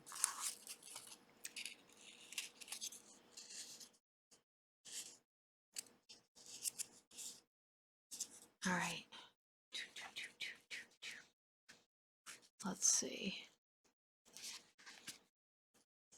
I gotta put fluff in. Yep. That's gonna fit. Because what happens is when the fluff pulls it out more this way, it shrinks the hole this way and it'll fit right down in. But you do have to be aware of kind of where the center of this is, because you want your seams to be on centered somewhat. All right, so I'm going to cover this. If you have thick fabric, you have to accommodate for the thickness of the fabric to fit in that hole. So if I had velvet, I would have to go in like another 1/16 on each all the way around and cut it off so that that thickness makes up that 1.5 by 1.25 wide. Okay. And you know, trust me, I have redone and redone and redone these lovely little bits, bottoms, because I get it in there and the material didn't behave the way I thought it would when I finished adding more fluff to it. All right, 1/2 inch.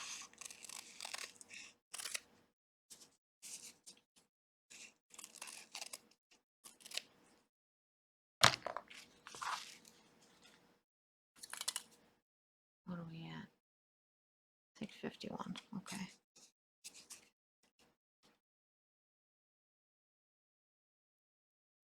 I'm looking at one of my edges that's kind of far over.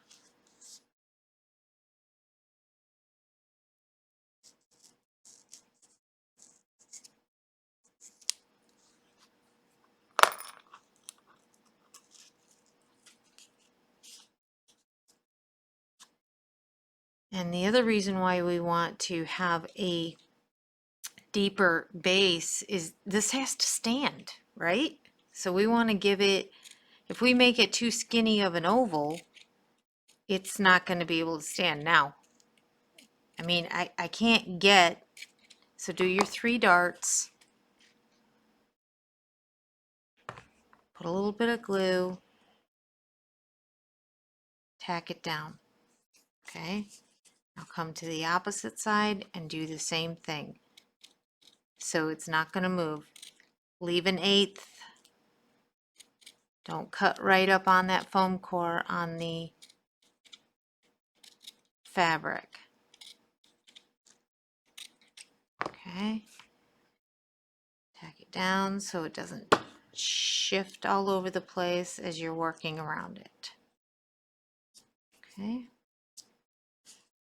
Now do the east and the west, and we do 3 so that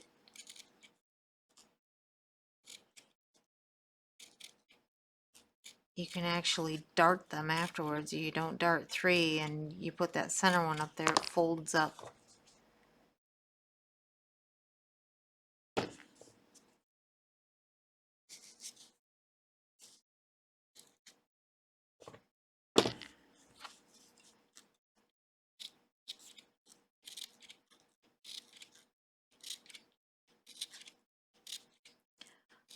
Ah, the tediousness of my life. Someone said, you must be a really patient person. It's like, do not think I am, but apparently I sort of must have some tendencies of it. For being a puzzle person, you kind of have to be, right? Let's pull this down a little bit. Sorry about that. Because essentially that's what we're doing. It's a little puzzle that we have to make fit together.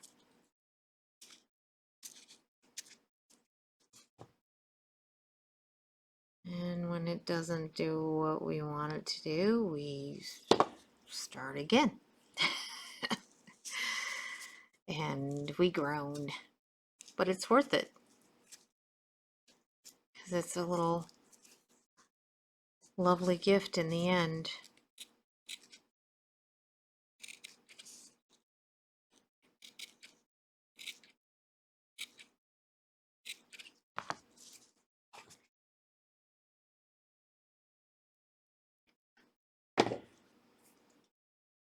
Now, you don't want to try to make this a perfectly round bottom because you're just the way your seams are.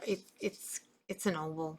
When you stuff it, it's one thing when it's those little nativity guys that are a tube and they're, like 2 inches across. Then you can get them to be round, but something of this size, again, you kind of need it to have a little oval to it. Well, I guess maybe you don't.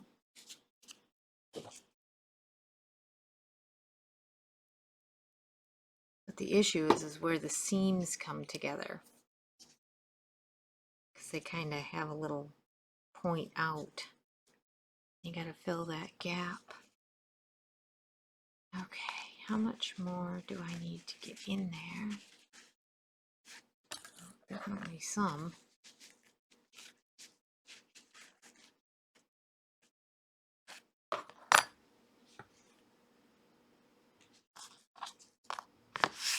Now, if I go to put this in as my, for testing it, like without because I will put glue on that bolt and put it right to it, okay? To the foam core. But if I put it in there and it isn't quite, just like a smidgen too small, I'm going to put another layer of fabric over the top of that one. I'm not going to take all that off and cut a new piece. Just try another layer of fabric if it's a little too shy.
I will be stuffing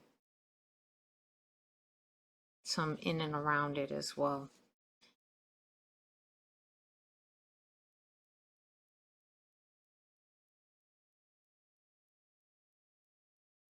Let's see how we do with it.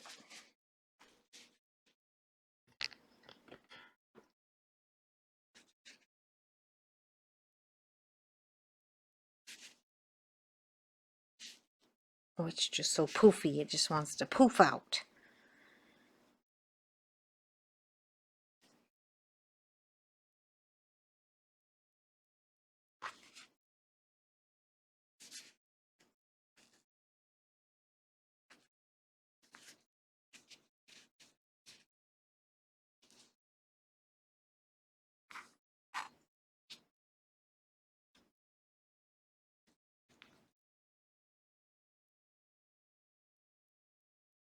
The irony that I'm screwing it down in, right?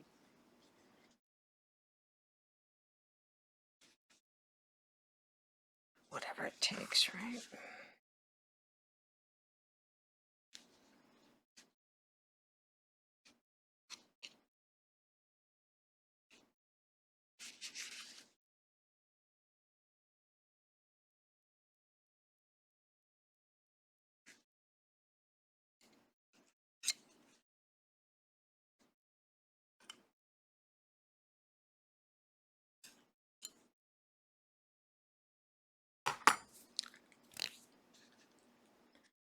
Can't do it.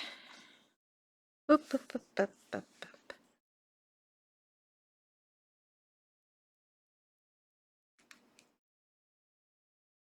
So the back side is higher than the front side, so we gotta roll this.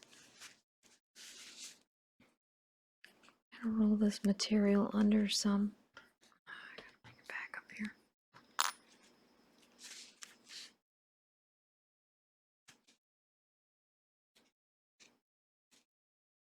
Maybe I don't. Pull this up.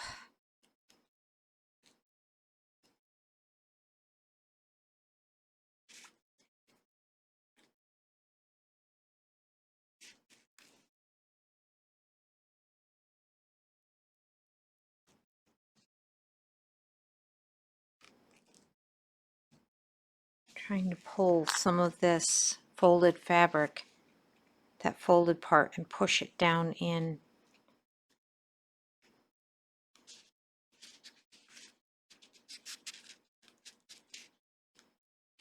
All right.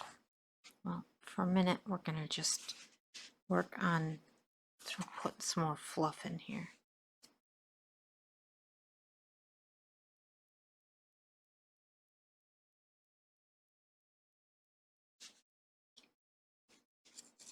Now, we also have to not forget the front.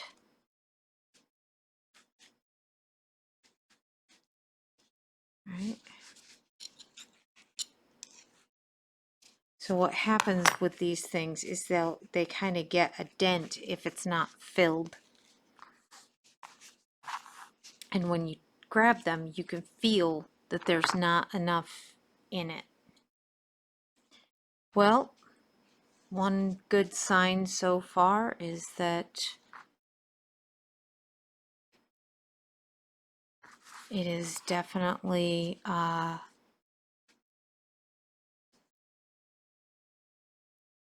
weighted. It wants to put that bolt to the bottom. That's a very good thing.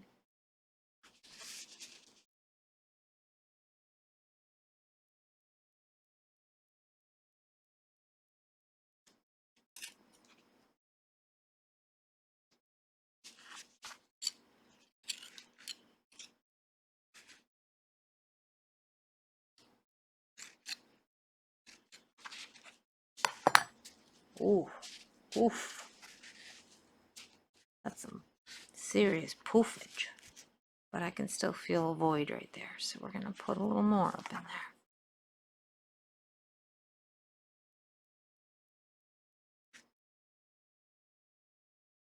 And I'm really trying to just pack it right in around this bolt.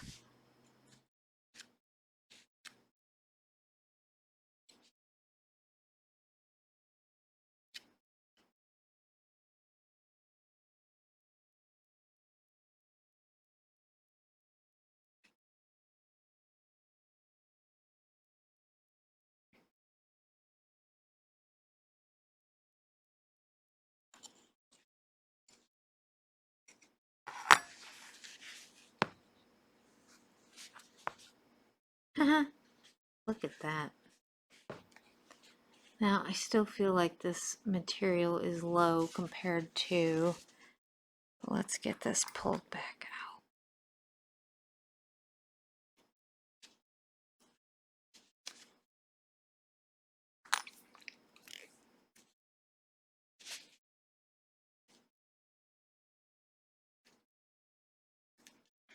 Trying to, it just doesn't want to roll now.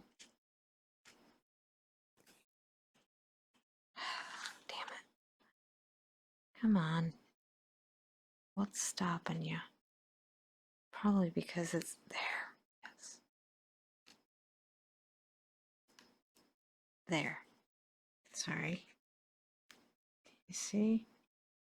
I'm catching the folded over part. Trying to press a new line in it. A new fold.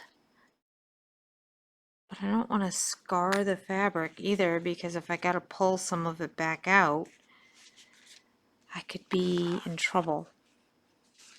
Okay.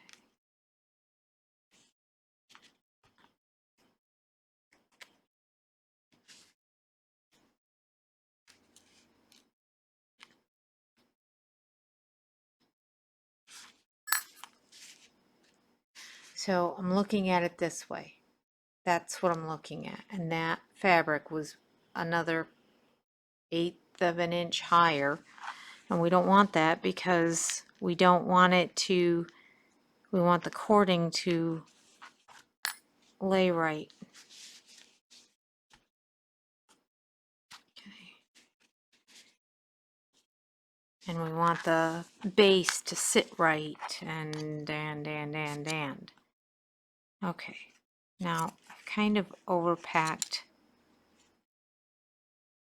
Well, actually, I drove the stuffing down in further in order to get that to roll. So we need to have a little bit, we need to add a little more. This could screw up our base in the respect of we now have a new size hole opening.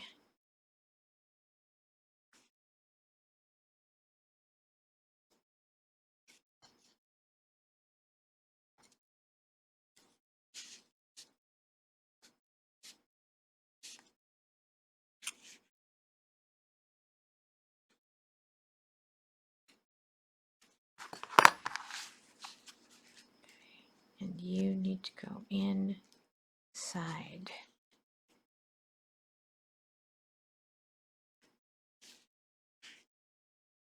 That looks pretty even to me as far as that goes. He's getting all shifty.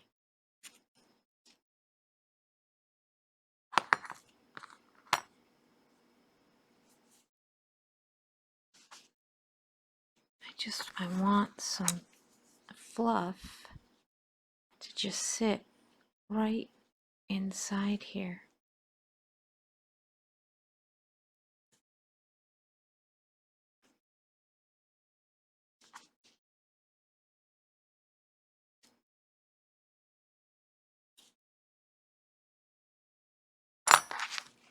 Instead of stuffing, let's try to roll it.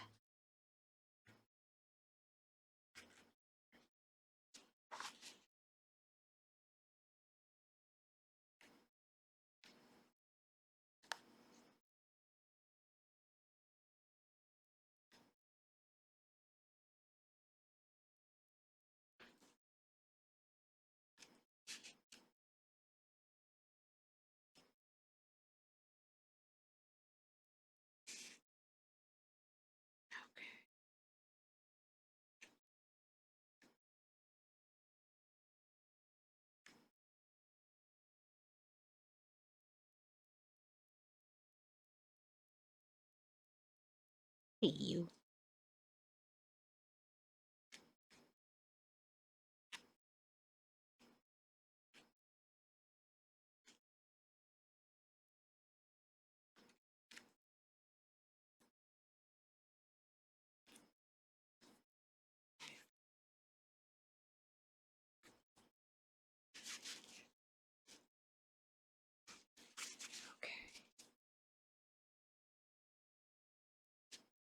Do need to make sure that there's some room for the cording because it begins on one side, ends on the other side. So we're not going to fill anymore. Let's see how much damage we have done to our base size.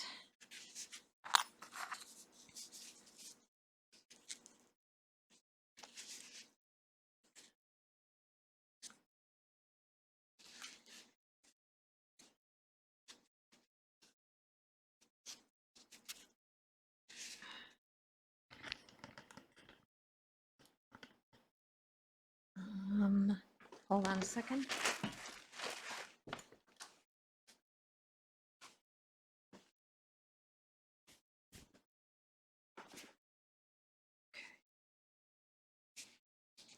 We're good. We still got it.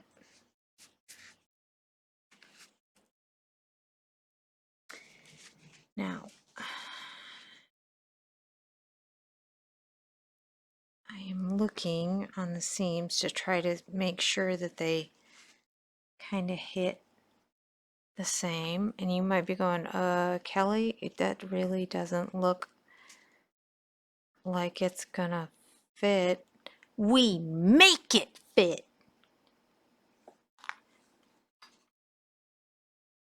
I'm not redoing. No, I'm just kidding. I would redo it if I needed to, but I'm pretty sure we can get this to do what we want it to do. Even if I have to go in with my needle and pull some of that fluff up into here to fill in, I'm doing it. The one thing you have to make sure of is, as I'm pushing this down, is that you're flat. Your base is actually flat when it does it, when it goes on. You'll see what I mean in a minute.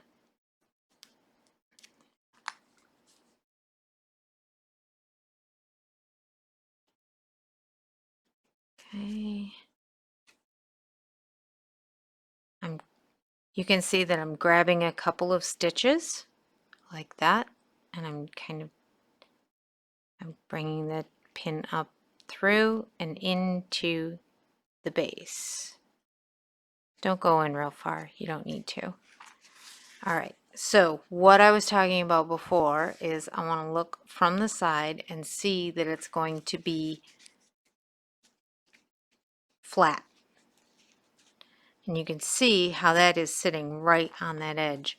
I'd really love to try to pull that down in some more and roll it under. I might be able to do it now that we had gotten it to do it a little bit more. I don't want to force it and end with that. So first thing we're going to do is I'm going to take a pin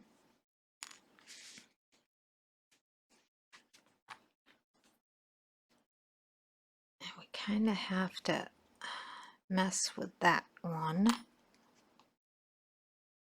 and pin it there. Okay, can kind of see the fabric line as we go across where it should be.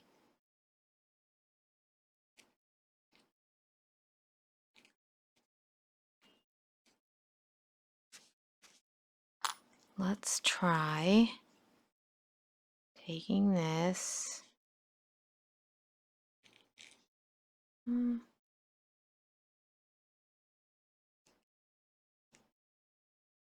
going to come in just a couple stitches down, just like we did on the needle point. I want a finer pin than that. It's really thick. Oh, you're tiny.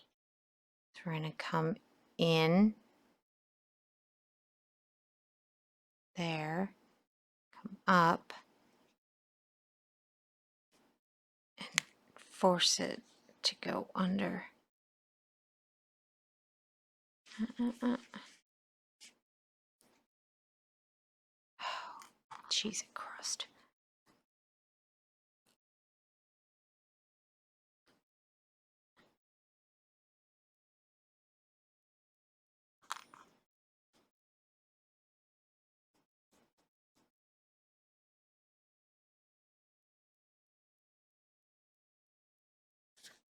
Okay, and you may say, Kelly, what's the difference? The difference is this shouldn't be puckering like that. I don't want to see that base. So that means I got to roll that material under more.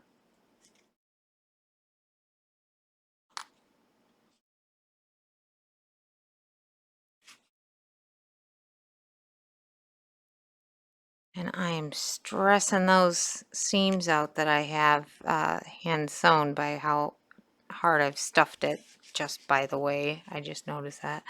It'll get a little reinforcement when we do our cording.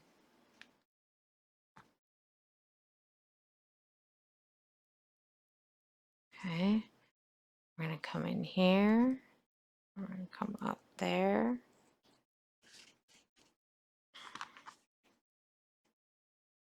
Now I'm going to try. Oh, I can't do it with this.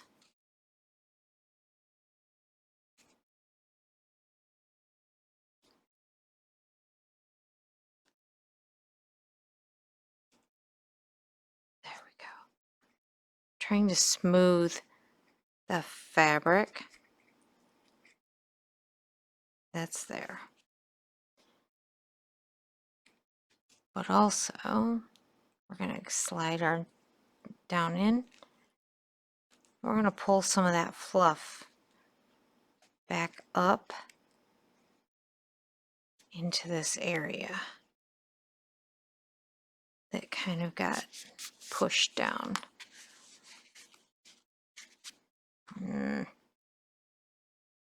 This is going to annoy me.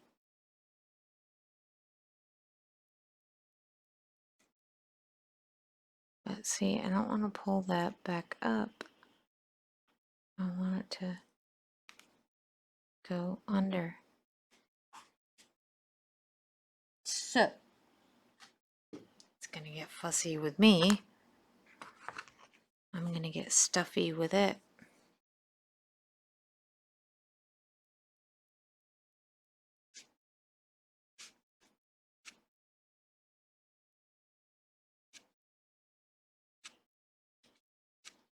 I don't think that's going to get rid of it.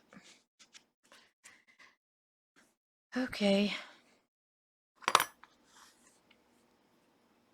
I'm going to give it up.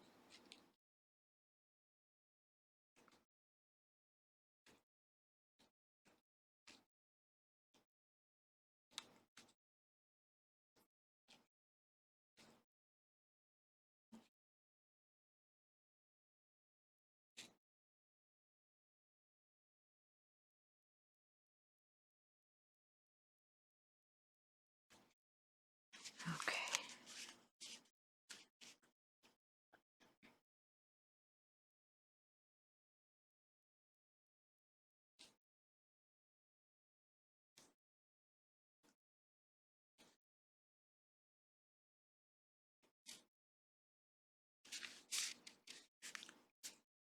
All right. Now let's see. Looks pretty straight, doesn't it? It does. All right. It's sewing time. I am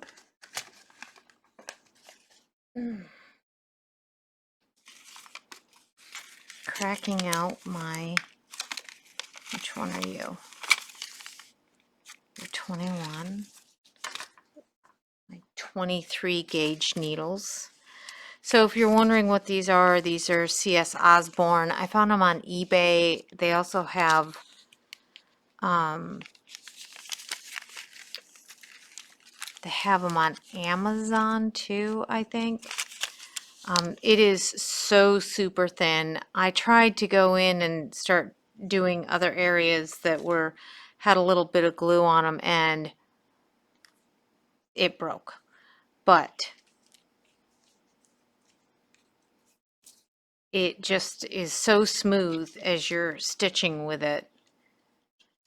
I want to be as smooth with it as possible. So now I have to think about where I'm going to begin and end my cording. So when I do these, I start on one side and go up, around, and on the back, finish on the back side. I don't do the around the bottom thing. I've tried it both ways, and I found that it tends to get a little more tippy if you try to do the around the bottom thing, but that's just me. And I like the way it begins and ends. You don't have a hard put the cording in here, make it come straight out and up, because that kind of makes a little lumpy thing there. So it could just all be in my head, but Kelly, yep. can you repeat how you do the cording? You said up I'll one show you. side, down. Okay, I'll show you in just a second. We're going to do it. okay, okay. So what I was saying is I've seen the cording where they start here and they stick it straight in and they go up and around and they do a full circle all the way around the bottom with the cording. Mhm. I Okay. like it where you start here, go across this half of the circle, up and around, and then come and do the back side of it. So it's like, think of it like an eyelid where it goes across, here's your eyelashes across the top, and then you have the other ones across the bottom. It's not a full circle of the cording. It just, Okay, that makes sense. right? It just looks smoother, and oh, I have that stuff all over me now. Yeah. So first thing we're gonna do is get this stitched on the bottom, so we can get rid of these pins because they are a nuisance.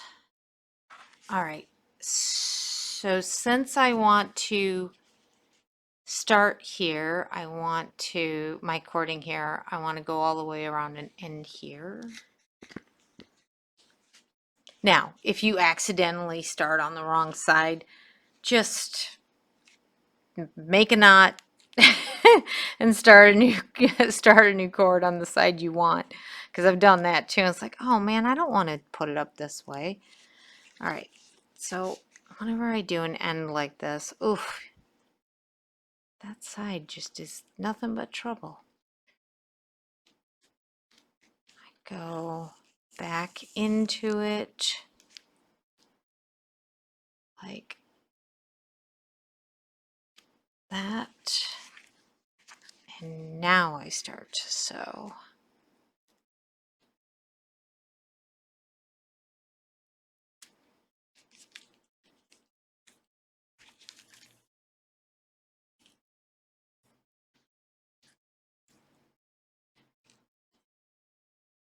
And you can't pull the pins as you go this time, because then it'll stress with all that stuffing pushing against it.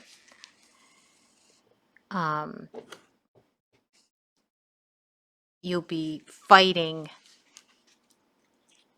All right, what is that about? No, no, no, no.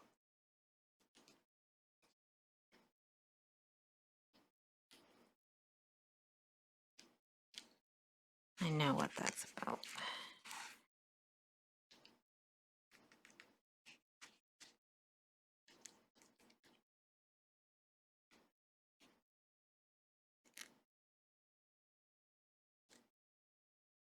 Come on. I'm trying to bring that up.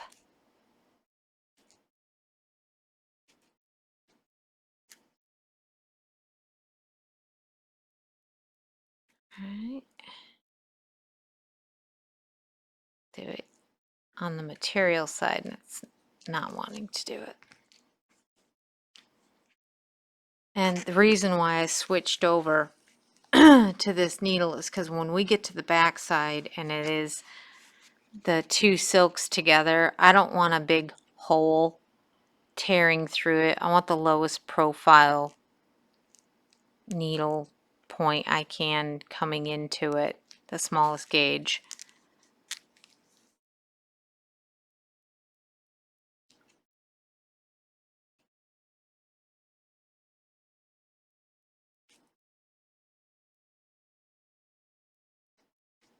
Oop.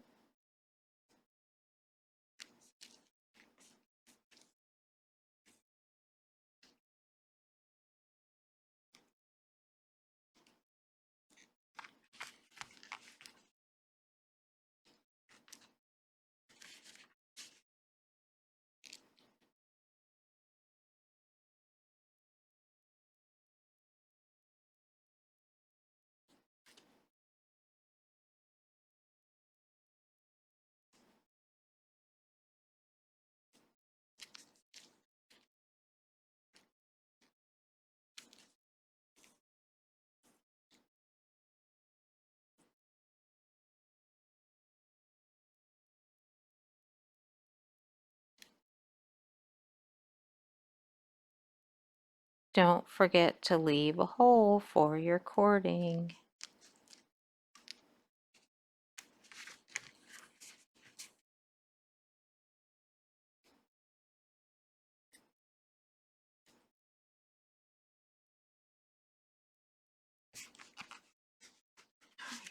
We are going to knot this off so that we can remove these pins from this side and make our life a little easier.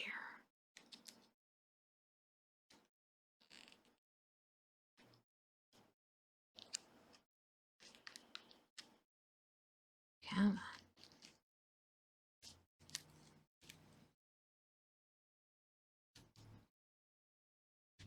Just like that.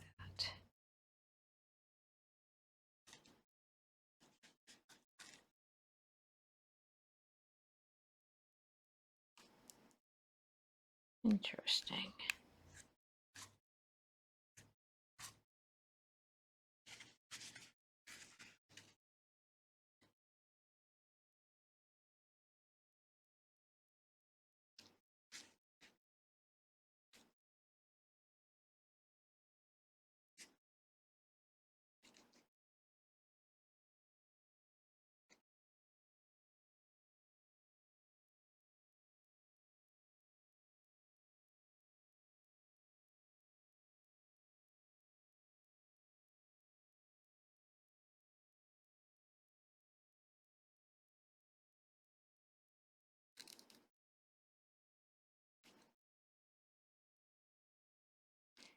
It's terrible because I need to put my pin right where that other pin is.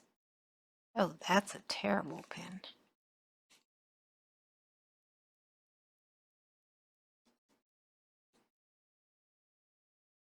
That one's not much better. All right, you gotta go.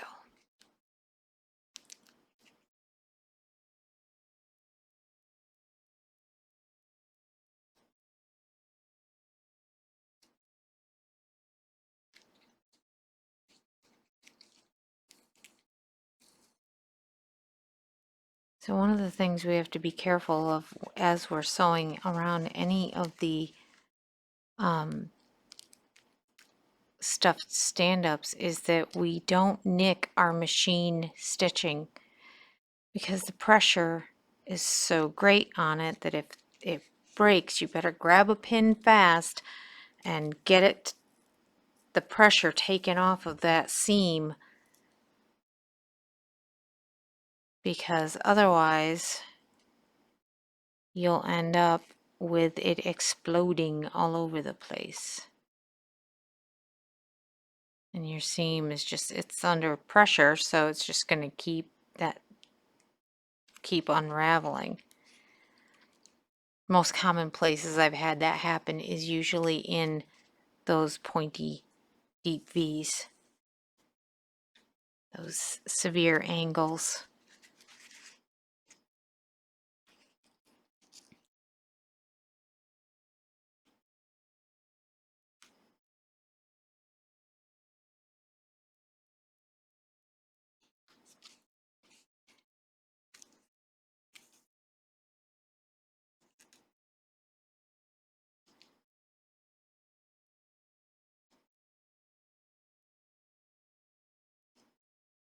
This fabric really doesn't like it when I over tighten, pull my fishing line too tight. It gets unhappy.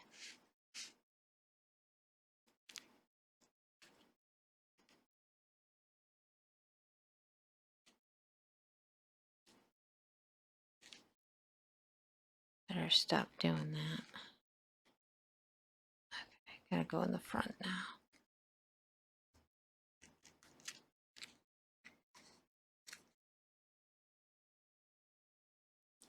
I will say that ultra suede is like nice, ultra suede is really nice on these, but I would still use fusible interfacing on it like I did with this, because you don't want the back fabric stretching so much that it really blows out the back,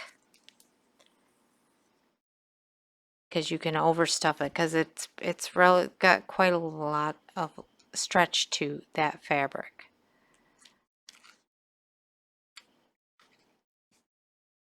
And those, using that on a pillow, whew, that can get out of control fast.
Don't want to close up that hole. And it's, the fuzzy stuff isn't horrible, but it is rather chunky, so let's not fight it too much.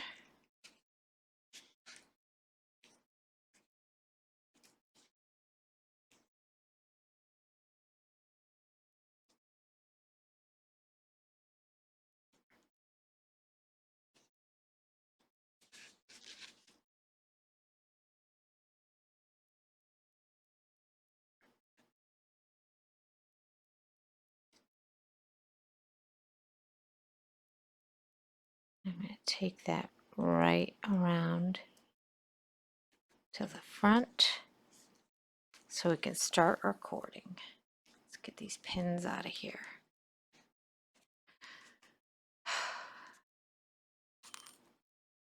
So you want to make sure that when you have an in and out piece like this, that you actually have enough cording. I made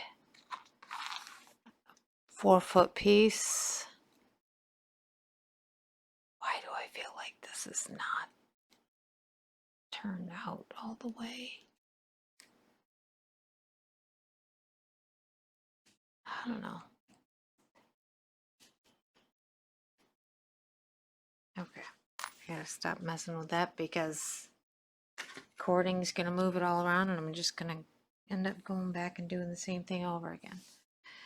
All right, so if you watch my cording video, you'll see that I always glue my ends because when I cram them in, I like to have, if the fishing line lets go, I like to have plenty of safety net there to keep going. All right, now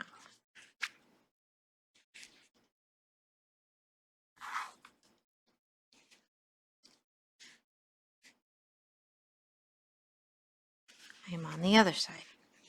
Come on, Kelly, get with the program. So I want to put this in and I want to have it go that direction so that it's not giving me a hard corner. And you'll see what I mean by that in a second. I'll show you. If you keep it parallel to your seam, it just looks like it goes right along. If you go up like this, it can give a bulky 90-degree angle. Now, because I pushed that in, some of my needle point pulled under, so let's pull that out a little bit. And let's get cruising. I'm gonna see how well I do with this. Oh my goodness, stop that. Okay.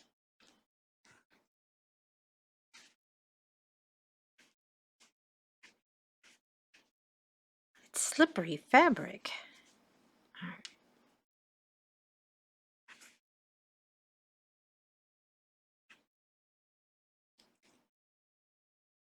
Now you can't see because of the fuzziness, but what I'm doing is I'm going right between that section. I'm not going through it. I'm coming into the needle point and coming out on the bottom material right on the edge. Okay?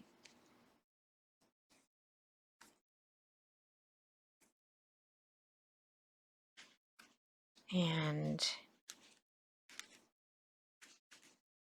oh, okay. Sorry guys, it's just hard to do this with to make sure it's on camera. And it's slippery. Okay. So there we are there.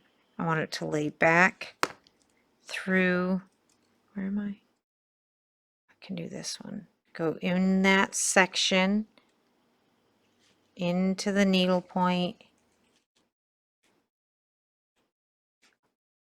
up through, out through the base. The reason I'm hitting the base is because sometimes I'll just go through the needle point kind of on just on that back edge of it, but I want this to kind of pull back. Sometimes it likes to curl forward if you don't cross over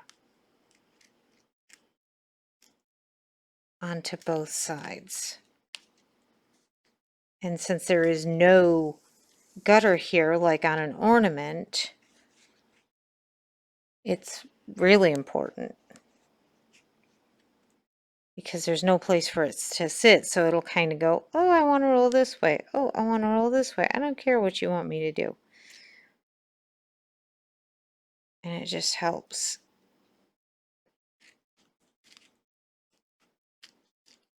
To go front, back, back, front, whatever you want to say.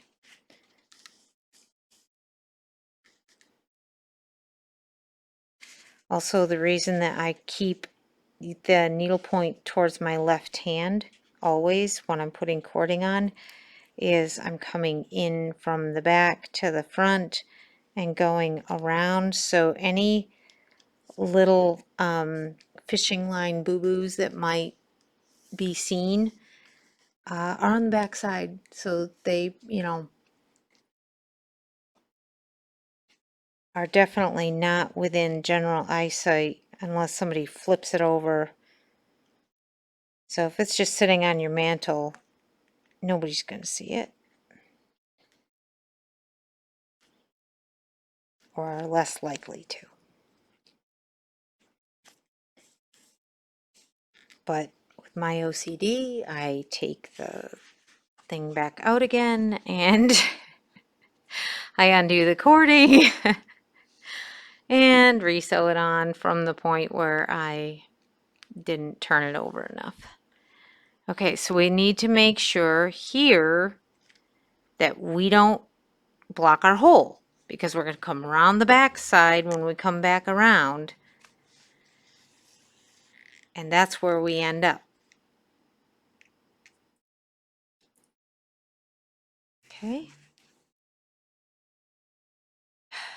Oh, pointy bits. We just love trees. Oh my gosh, I've got 5 of these to do. I shall sing the Song of Tears now. So I am going to be very, very careful.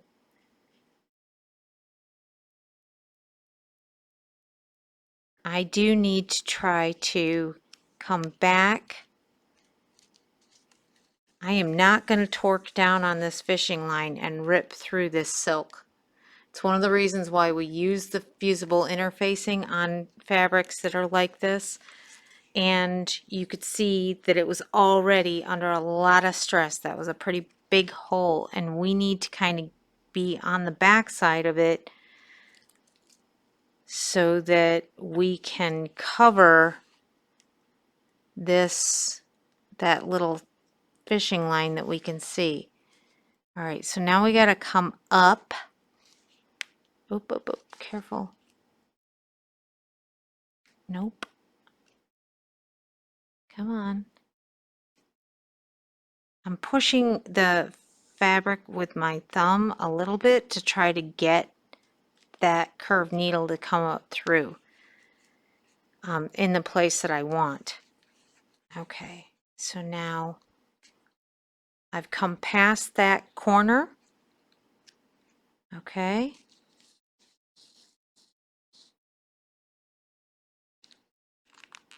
Don't crank it out this way because that'll rip that fabric. You want to bring it right up so you're not pulling against it.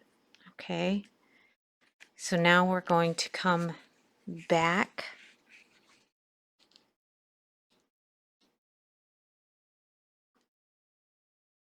Lay it down and make sure it's going to get down in there. It is.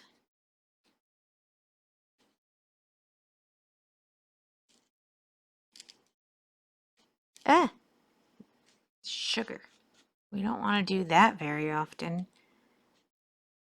So now we're going to do that whole, oh man.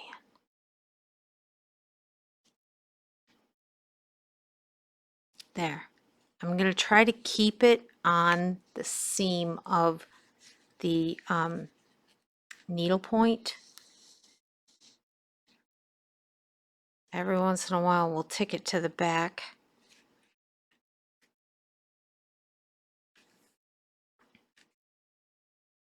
Okay, can you even see? No, my hand is creating a shadow. There. Use some of that sheen from this silk to our advantage. Now, it's just warning you, it's gonna take a while for me to get around this sucker.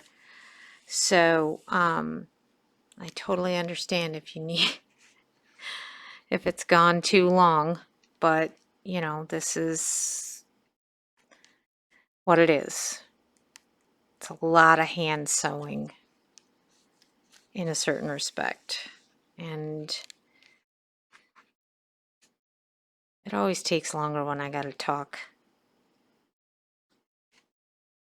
So you want to make sure that you get that stitch on the point so it doesn't roll off.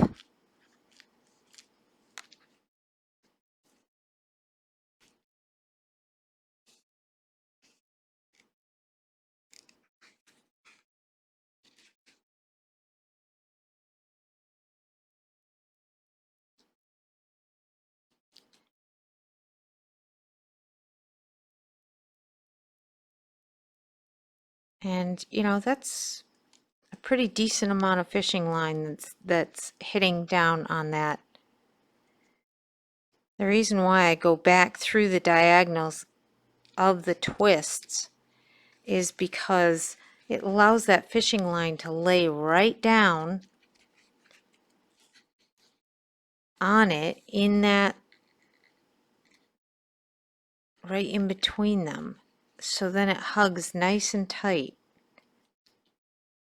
And there's a nice long piece. If you just go up and come back down in the same exact spot, it's only tacked it in one little tiny area. Okay, we have to start thinking about how we're going to approach this turn, right? Of course.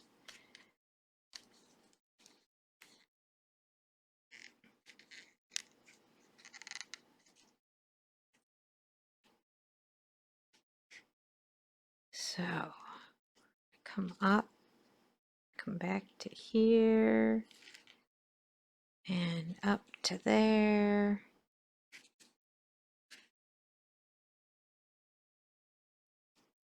Up. Pushing it around. This is why I said I cannot worry about the fluff right now. I just can't.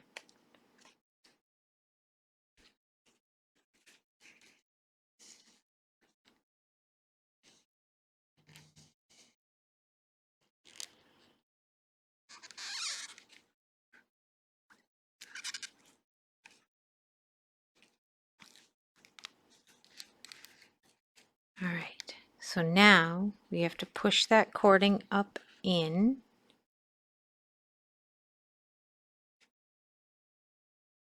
Just make sure we're going to hit the right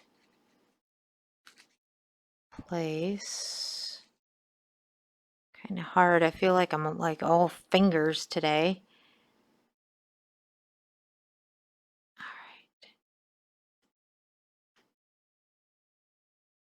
So this one is kind of hitting in the exact same spot and doing the whole tacking thing, isn't it? So let's come back here a little bit. So we can come back there.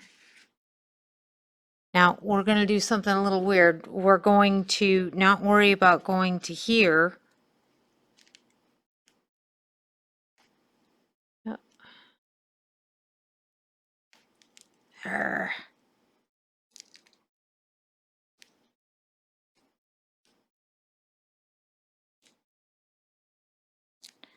Can't tell where I'm going. It's so thin.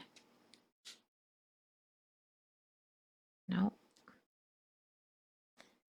There it is.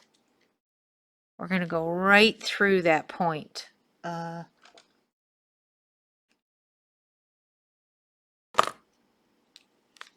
Because there's no way we can crank our needle around like that.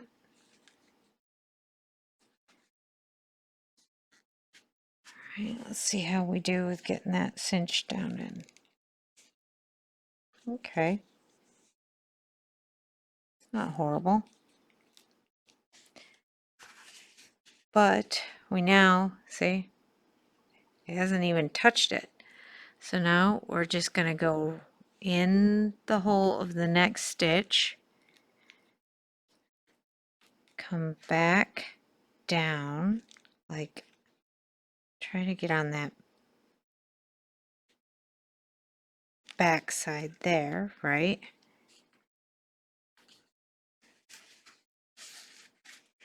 Okay. that. Now we're going to tack it down into that corner. Needless to say, I used to make myself really nuts trying to make that corner. And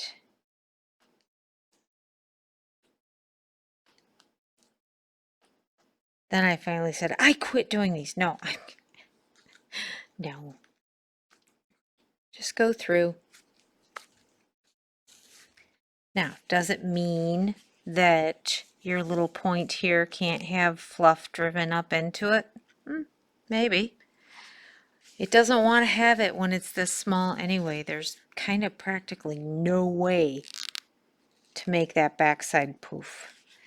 Again, fuzzy like this is really lovely.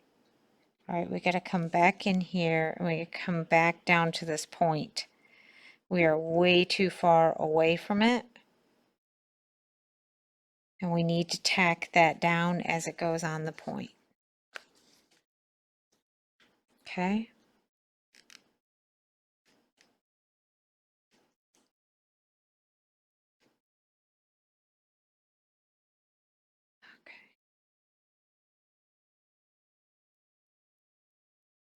Now that we've, basically stitched 3 times through this thing.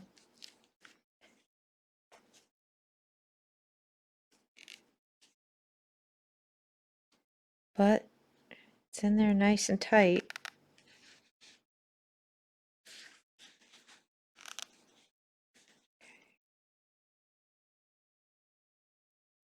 Oh, the fuzzy thread. Makes life easy, fills in, you can't see the little gaps way deep down. Totally using this on every single one of these. They all have white in them, so I was like, we're making a match. Okay.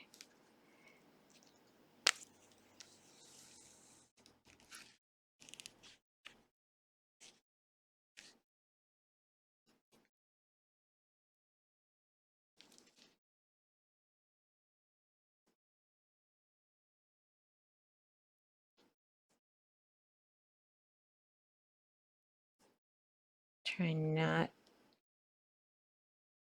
to break that stitch.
Waste canvas wants to lift right out of there.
You eat up a lot of fishing line when you do cording.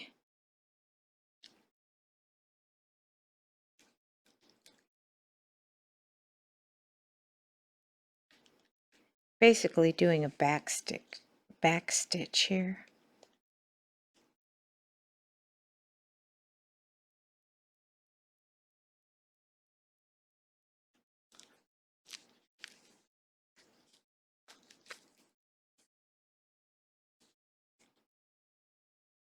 Did I get that down tight enough?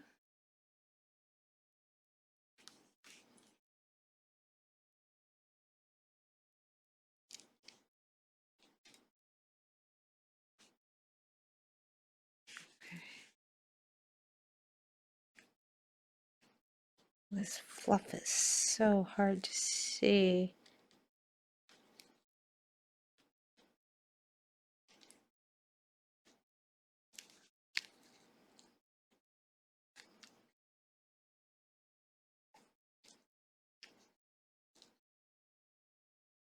It's getting all curly.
Trying to get that fluff to not compress under the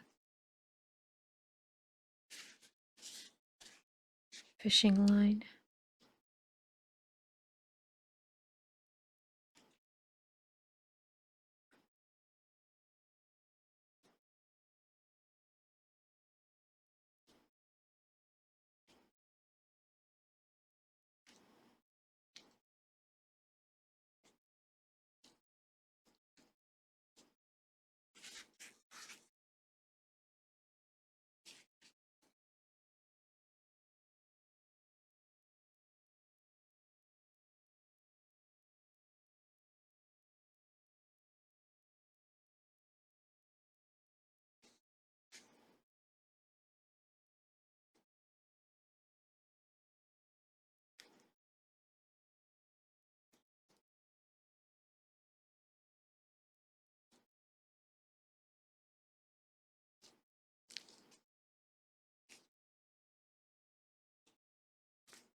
I'm having issues with it being on this side.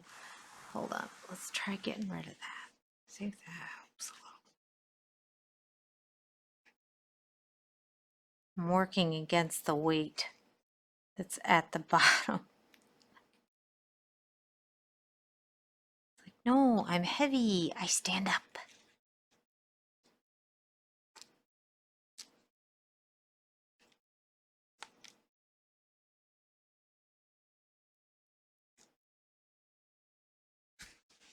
Right, turn it around.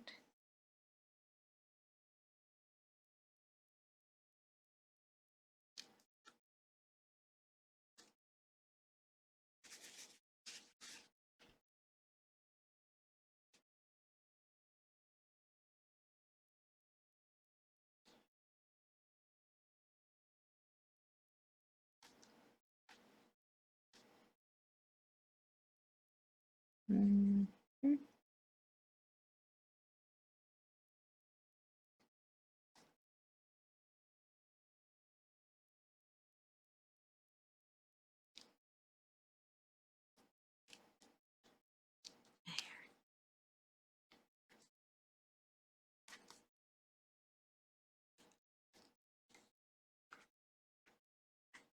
Grr.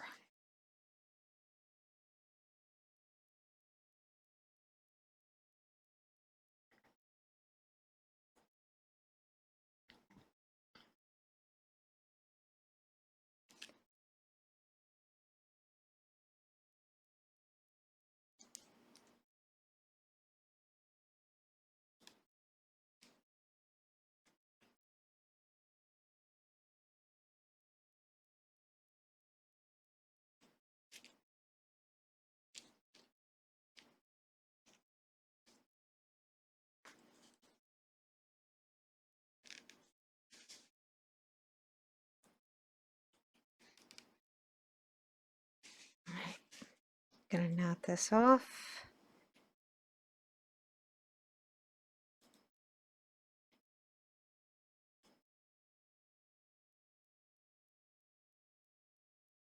Reload fishing line.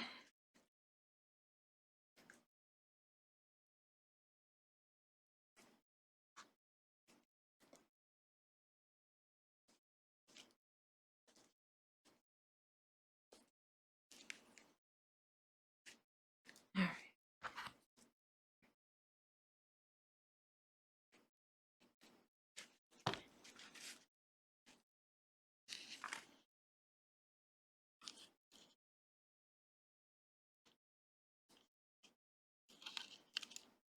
It's all wobbly because of our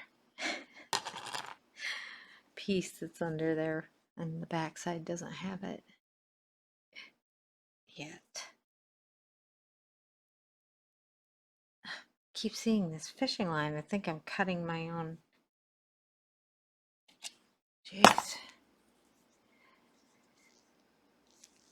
All right, we're on the home stretch. I hope. Oof.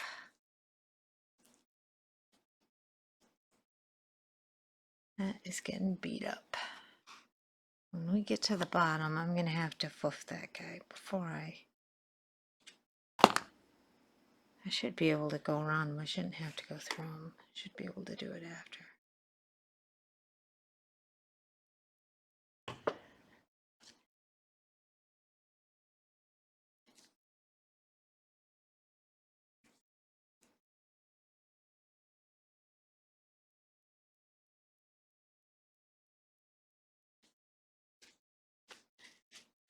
So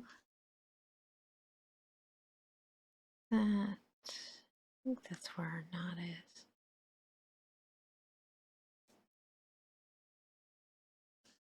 Go right there.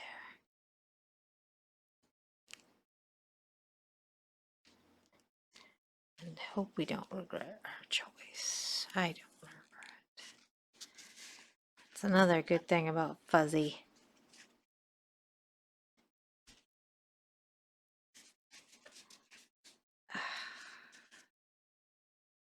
hide your glue ball.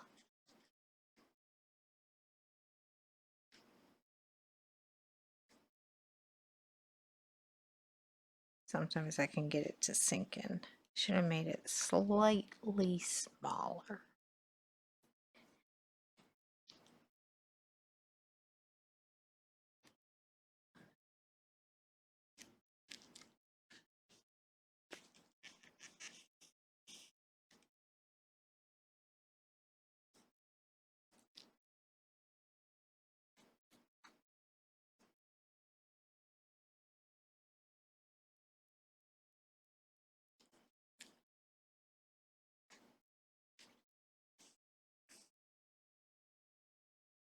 Pull that out a little bit and it should take that fluff out.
I gotta come back up to there.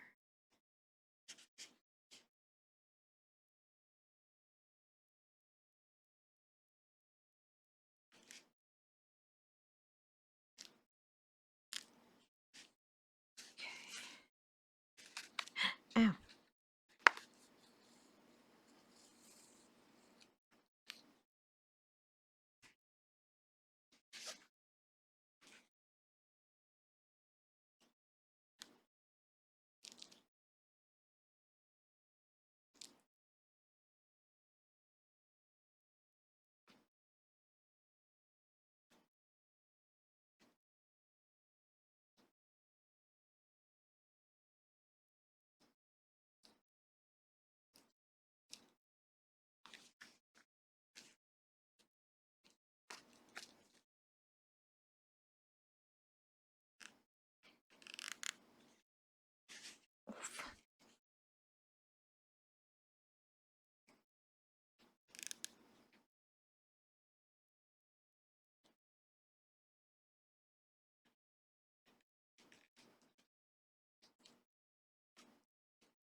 I'm gonna try to come down as far as I can.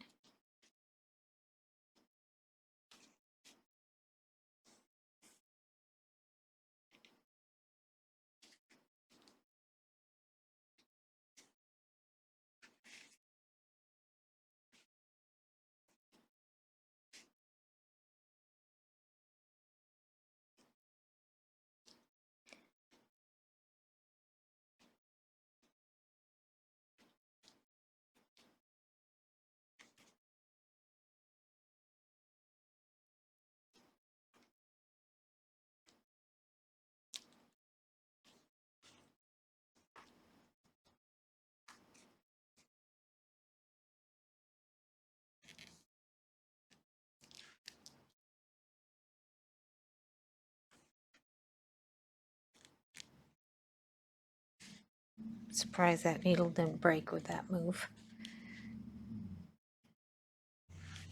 Eh. Come all the way back down there. No, I'm gonna skip up.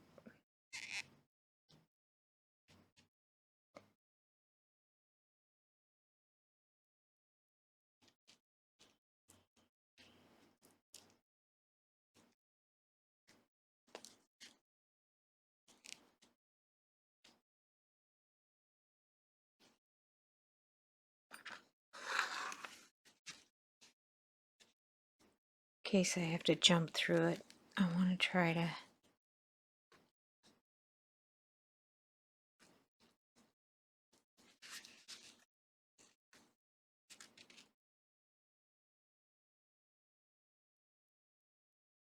get some fluff back in there.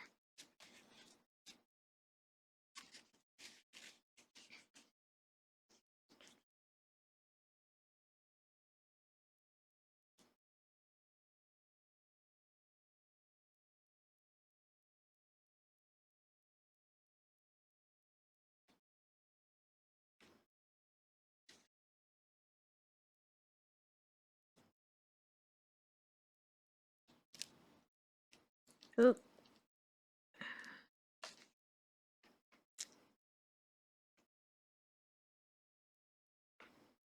That's the last thing I want to do is put a pinhole through this material. Just don't.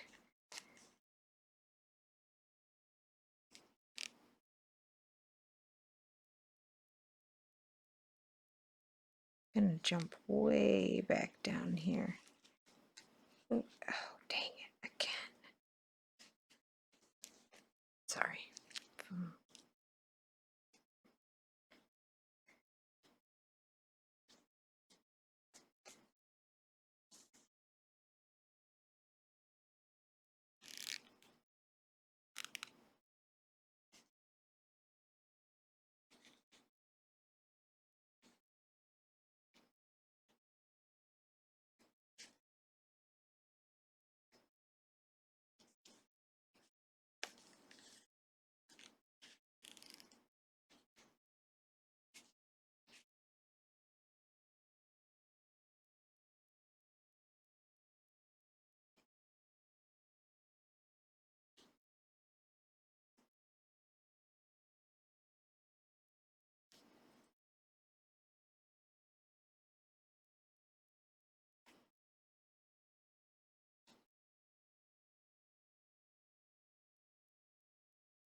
Yeah, that didn't improve the looks of that one. That one was going to be my nemesis from the beginning, I think.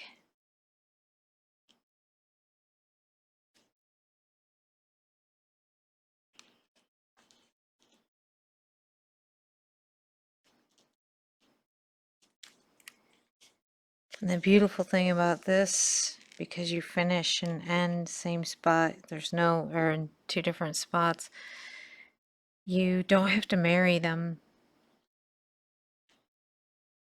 You just pop it right in the other hole.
I think I came up right in that seam.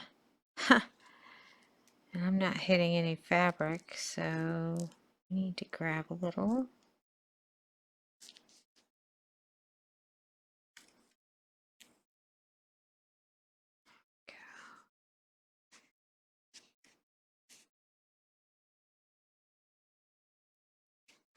Actually, we're going to come back.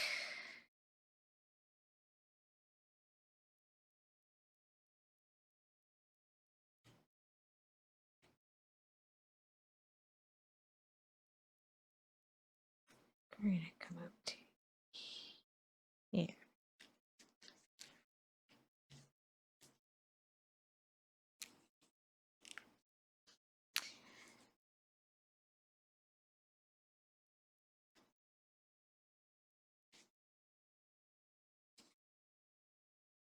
Okay. No, it's not.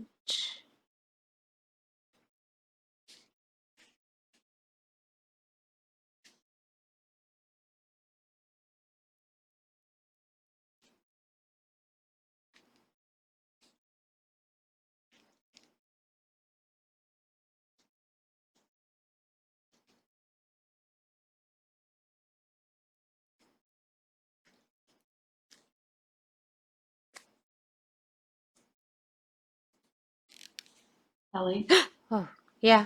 I'm sorry. I'm sorry. Where do you find the fuzzy cording? Does like fabric stores have that? So this is yarn from Hobby Lobby, Okay. and it is called Honey. So I'll get one of the packs in just a minute so that you can get some. I know that my friend in Arizona tried to get some the other day, and she does not have it in her area. Oh. I know, right? So, and she could not find it online. But I think if you maybe went into contacted the store or whatever, or let me know and I'll ship you some Okay. because I've never seen it. it is fabulous. It's got a little bit of iridescent in it. Now I use all kinds of, you can use any of the fibers, the Angoras, any of that kind of stuff that's at your local needlepoint shop. Problem is it gets expensive when you're making cording and you need, 3 cards Right. of something that is. Right. So, with the fuzzy yarn, don't try the really long stuff. The nap is just way too long and it looks like a weird spidery thing and it doesn't Okay. work.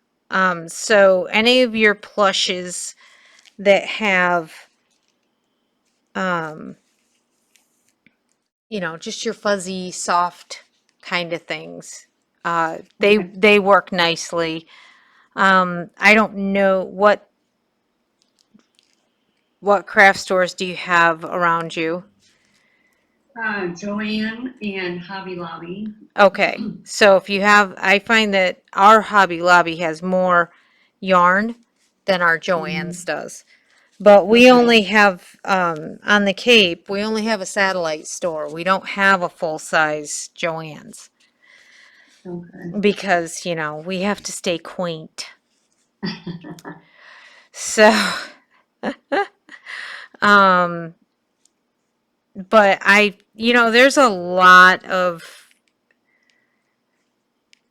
fibers, yarns and things that I have used there because it was the only one place I could find the right color. Hmm. And I try to stay away from the acrylic, but like wool makes a beautiful cord. It just basically kind of felts itself down as you're twisting it. So if you want Okay. something that's very um dense and you're not really going to see any of the fibers, and you just got to experiment with a lot of stuff. I bought a bunch of different fuzzy things and found that this one worked the best for me. Mhm. I'm trying to remember. It doesn't come in many colors. It has like white and Oh. a gray, and I wish it came in tons of colors because it's a nice element, Mhm.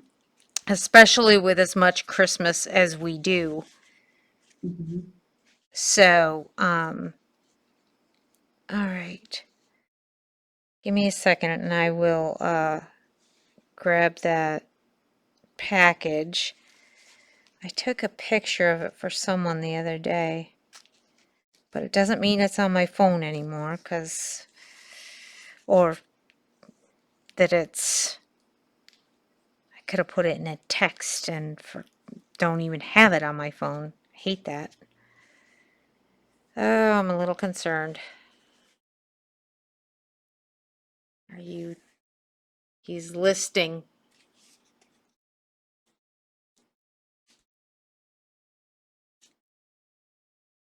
It's just because of how I've been manhandling him. We're okay. Sheesh. Nothing like getting to the end and going, ah, no.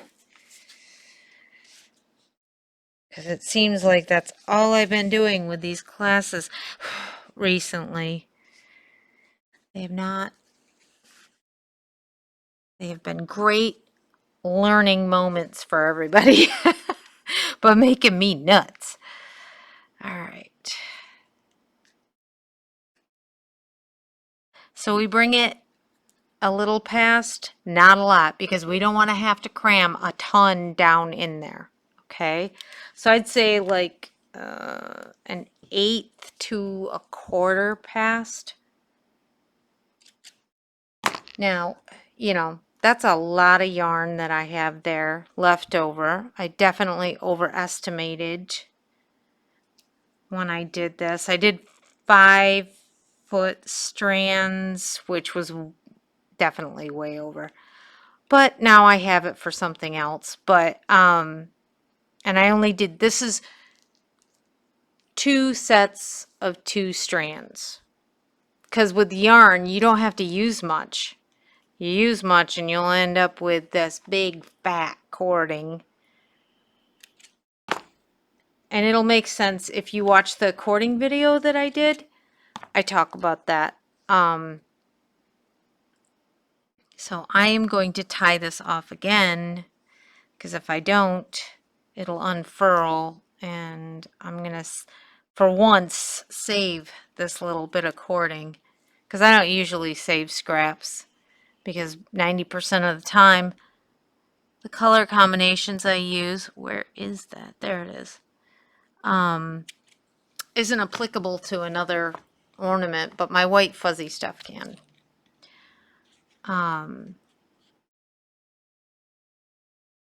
But yeah, there's so many different fibers you can use, and just experiment with them. You have to experiment with, you know, how many strands you're using, and if you're mixing it with another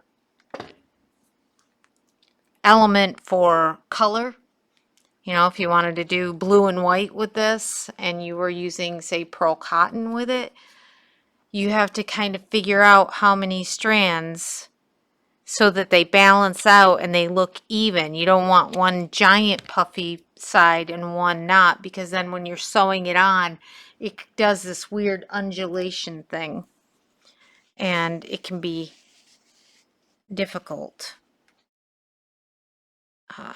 to work with. All right, so let's see. Ugh, this camera is like in my face. O is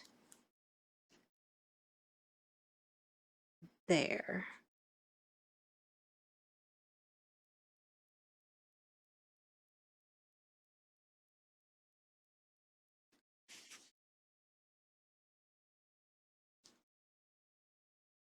Come on.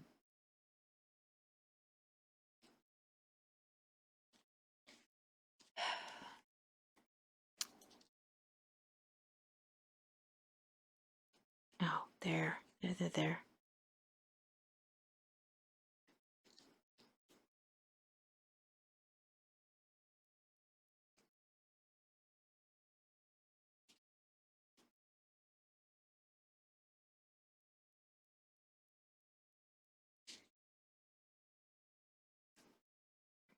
There it goes.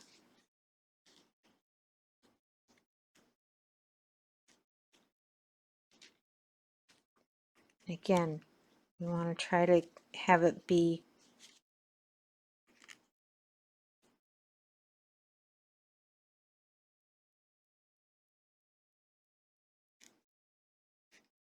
right even with that. Now we need to finish stitching down that cording because it's trying to roll a way that I don't want it to roll.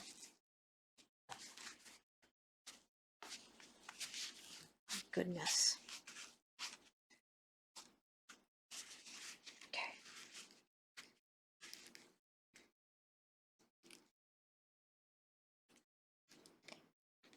Here, pull it down to our edge.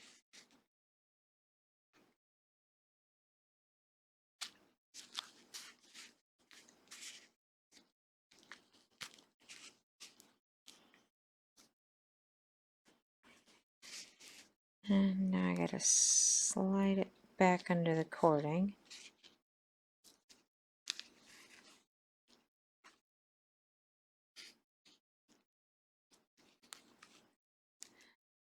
Gonna go pull this up a little.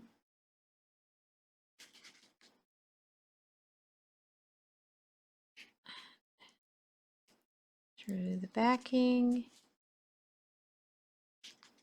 There.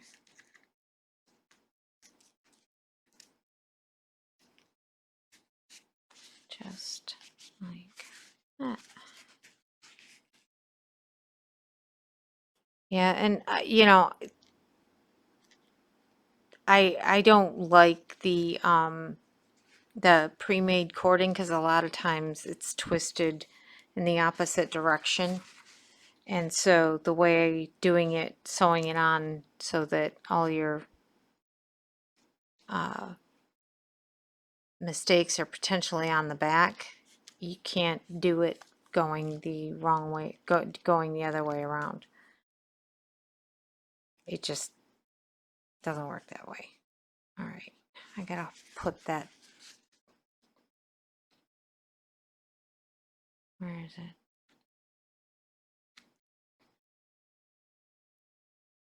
Come back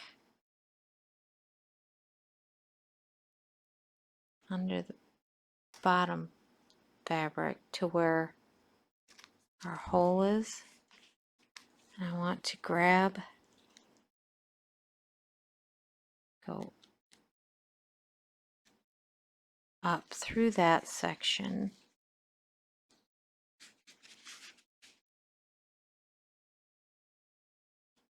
Go back under to the bottom. I want to pull that down like that and secure it right against our opening.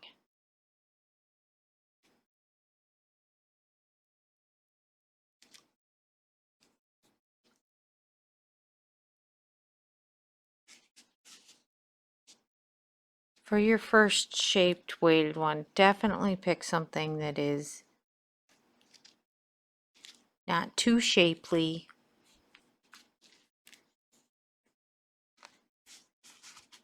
but the key for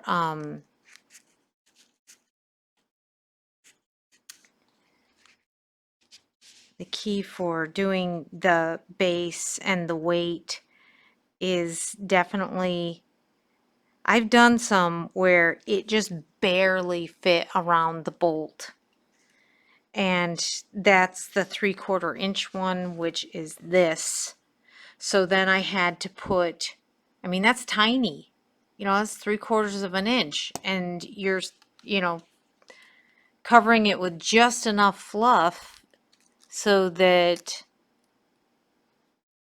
you don't feel it in there, but you can kind of feel it in there no matter what.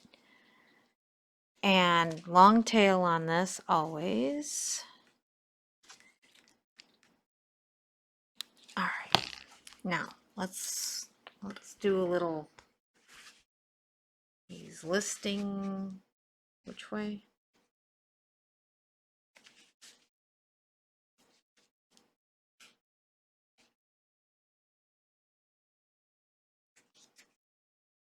So we're going to pull our cording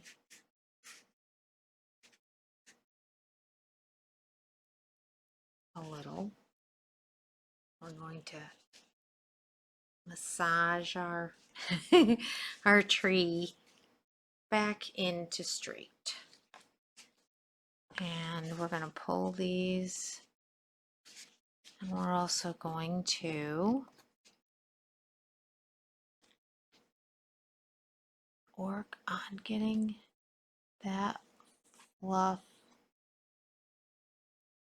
to come back up.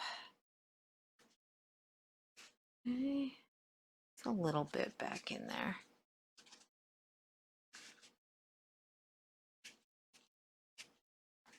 Some of it is just pulling these front ones back a little as well. See? All right, let's see. That's got some fishing line in there, so I'm not going to be too crazy.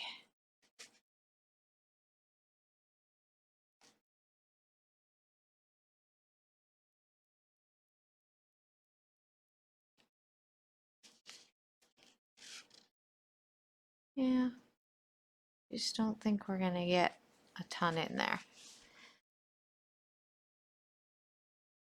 Ooh, it's making me rock.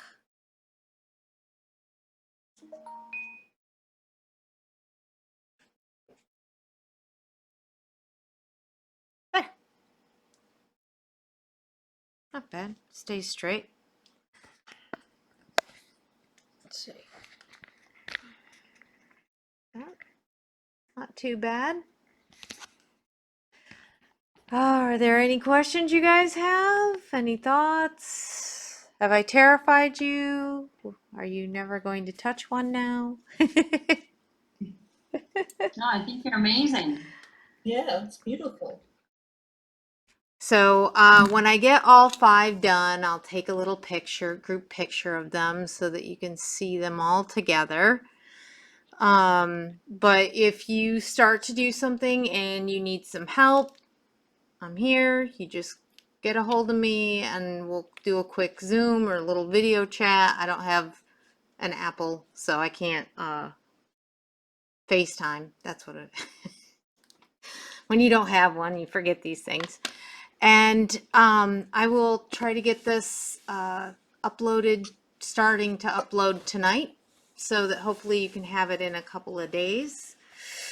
And you guys have a wonderful evening. Thank you for hanging in there with me. Sorry about the lamp on that. Hey, Kelly, Yeah. do you think that this method would lend itself at all to doing like a treetop angel type thing or a treetop Christmas tree type thing? I mean, could you, instead of inserting a bolt, insert a cylinder so that, and then Absolutely. you think Absolutely. that, and then you'd stuff around the cylinder and then maybe attach, I mean, Well, if you're gonna when, if you're gonna do this as, so if you were going to do this as a tree topper, what I would do is I would use the hard interfacing in it and make it almost like an eyeglass case. oh, okay, And then when you do the lining on the interior, it's just, you're going to make a triangle cone out of your fabric and then just stitch that here. You could stuff it if you wanted to and do exactly what I just talked about. I just think that even with the stuffing in it, it's going to be a little top heavy.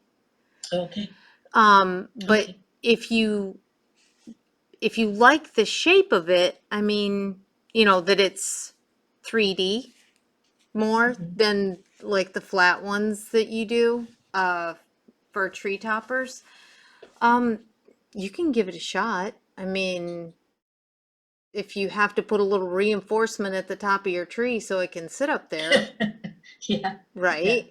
But yeah, yeah, and you do it exactly the way that you're talking about, is to do the majority of the stuffing. You'd probably want the stick to come in at least 3/4 of the way on the top of your tree so that it would be able to balance. yeah. And so I'm just trying to think of logistically some things you could use. Um, I would probably, I actually have like the perfect thing. Um, I have some heavy duty, I don't remember what came in them, but they're like, look like tiny mailing tubes. Okay. Okay, but they're only about that big. So they Mhm. have like an inch. Um, and so it's cardboard, so you'd be able to put it right up in there. And it'd be a nice little tube, but it's like heavier. And I'd have to think about the logistics of how to deal with, The bottom. yeah, but it's doable. Or you could even just take a toilet paper roll or paper towel roll, Hmm. and because that you could sew through. You could like Okay. you could put like the material, like just a triangle or something, so that it's, or even a square down in, like, sew it like a pillowcase without writing it, like we do all lining. So make a little square that goes down in that tube, and you can just pop the material over the top, and then you can just glue it on the sides of the tube. That's how you do that. Okay. And then Okay. it's not that you'd have to line it, but that'd be to me the only way that you could um, get it to stay, because if it didn't, then you're just sewing through cardboard and it might Yeah. not look very pretty on the interior. So, for longevity's sake, that's probably what I would do. And you'd probably just, yeah. If the paper towel holder didn't work for width, slit it up the side and make it as skinny as you need it. Oh, okay. Okay, that's what I do for those Nutcracker stand-ups, those little ones that are a Uh-huh. royal pain in the butt to make. That's how I do it, because the cardboard's already curved. So you're not reinventing the wheel trying to make a cylinder yourself. But yeah, so that's how I would tackle that. Why am I seeing? Come on, fuzz out there because I don't want to see any light of day through those interiors. They're not easy. Those big darts are those deep V's. They're just not easy to deal with getting that cording in there really tight. It would have been a little easier for me with it not being fuzzy because I would have been able to see a little better that I was getting it cinched down appropriately. Okay, I have a bug that's on that camera. Excuse me. He's been walking back and forth on it for a few minutes. It's like, oh my gosh, he's gonna jump on me. Sorry. So, yeah, I think there's a lot of things that you could do with these that we just don't do because people haven't seen it. So I'd say go for it. Absolutely. Just don't pack it like we packed this because it doesn't have to stand. You just want a little volume in there so it's a little, has a little Yeah. something in there. And were you gonna show us the packaging for that? Yep. Yeah, Well, see, this is why you gotta remind me because, I see a bug on my camera and I panic and I forget that I'm supposed to get the yarn. Okay. So it's called the Yarn Bee.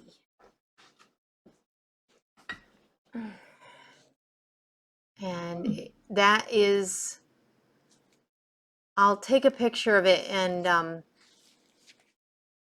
I'll put it on my Instagram so that you guys can see it. And blah, blah, blah, blah. I mean, it's their brand. That's the thing, is it is their brand and there is no way to get it other places. And I couldn't find it for a while and I just figured it was because of COVID and, we couldn't get anything. So, I will go and see if we have it at the store now. I went and I bought 3 skeins of it the last time I saw it because I didn't want to take a chance I couldn't find it again because that happens a lot where I find something I love and then I can't find it anymore.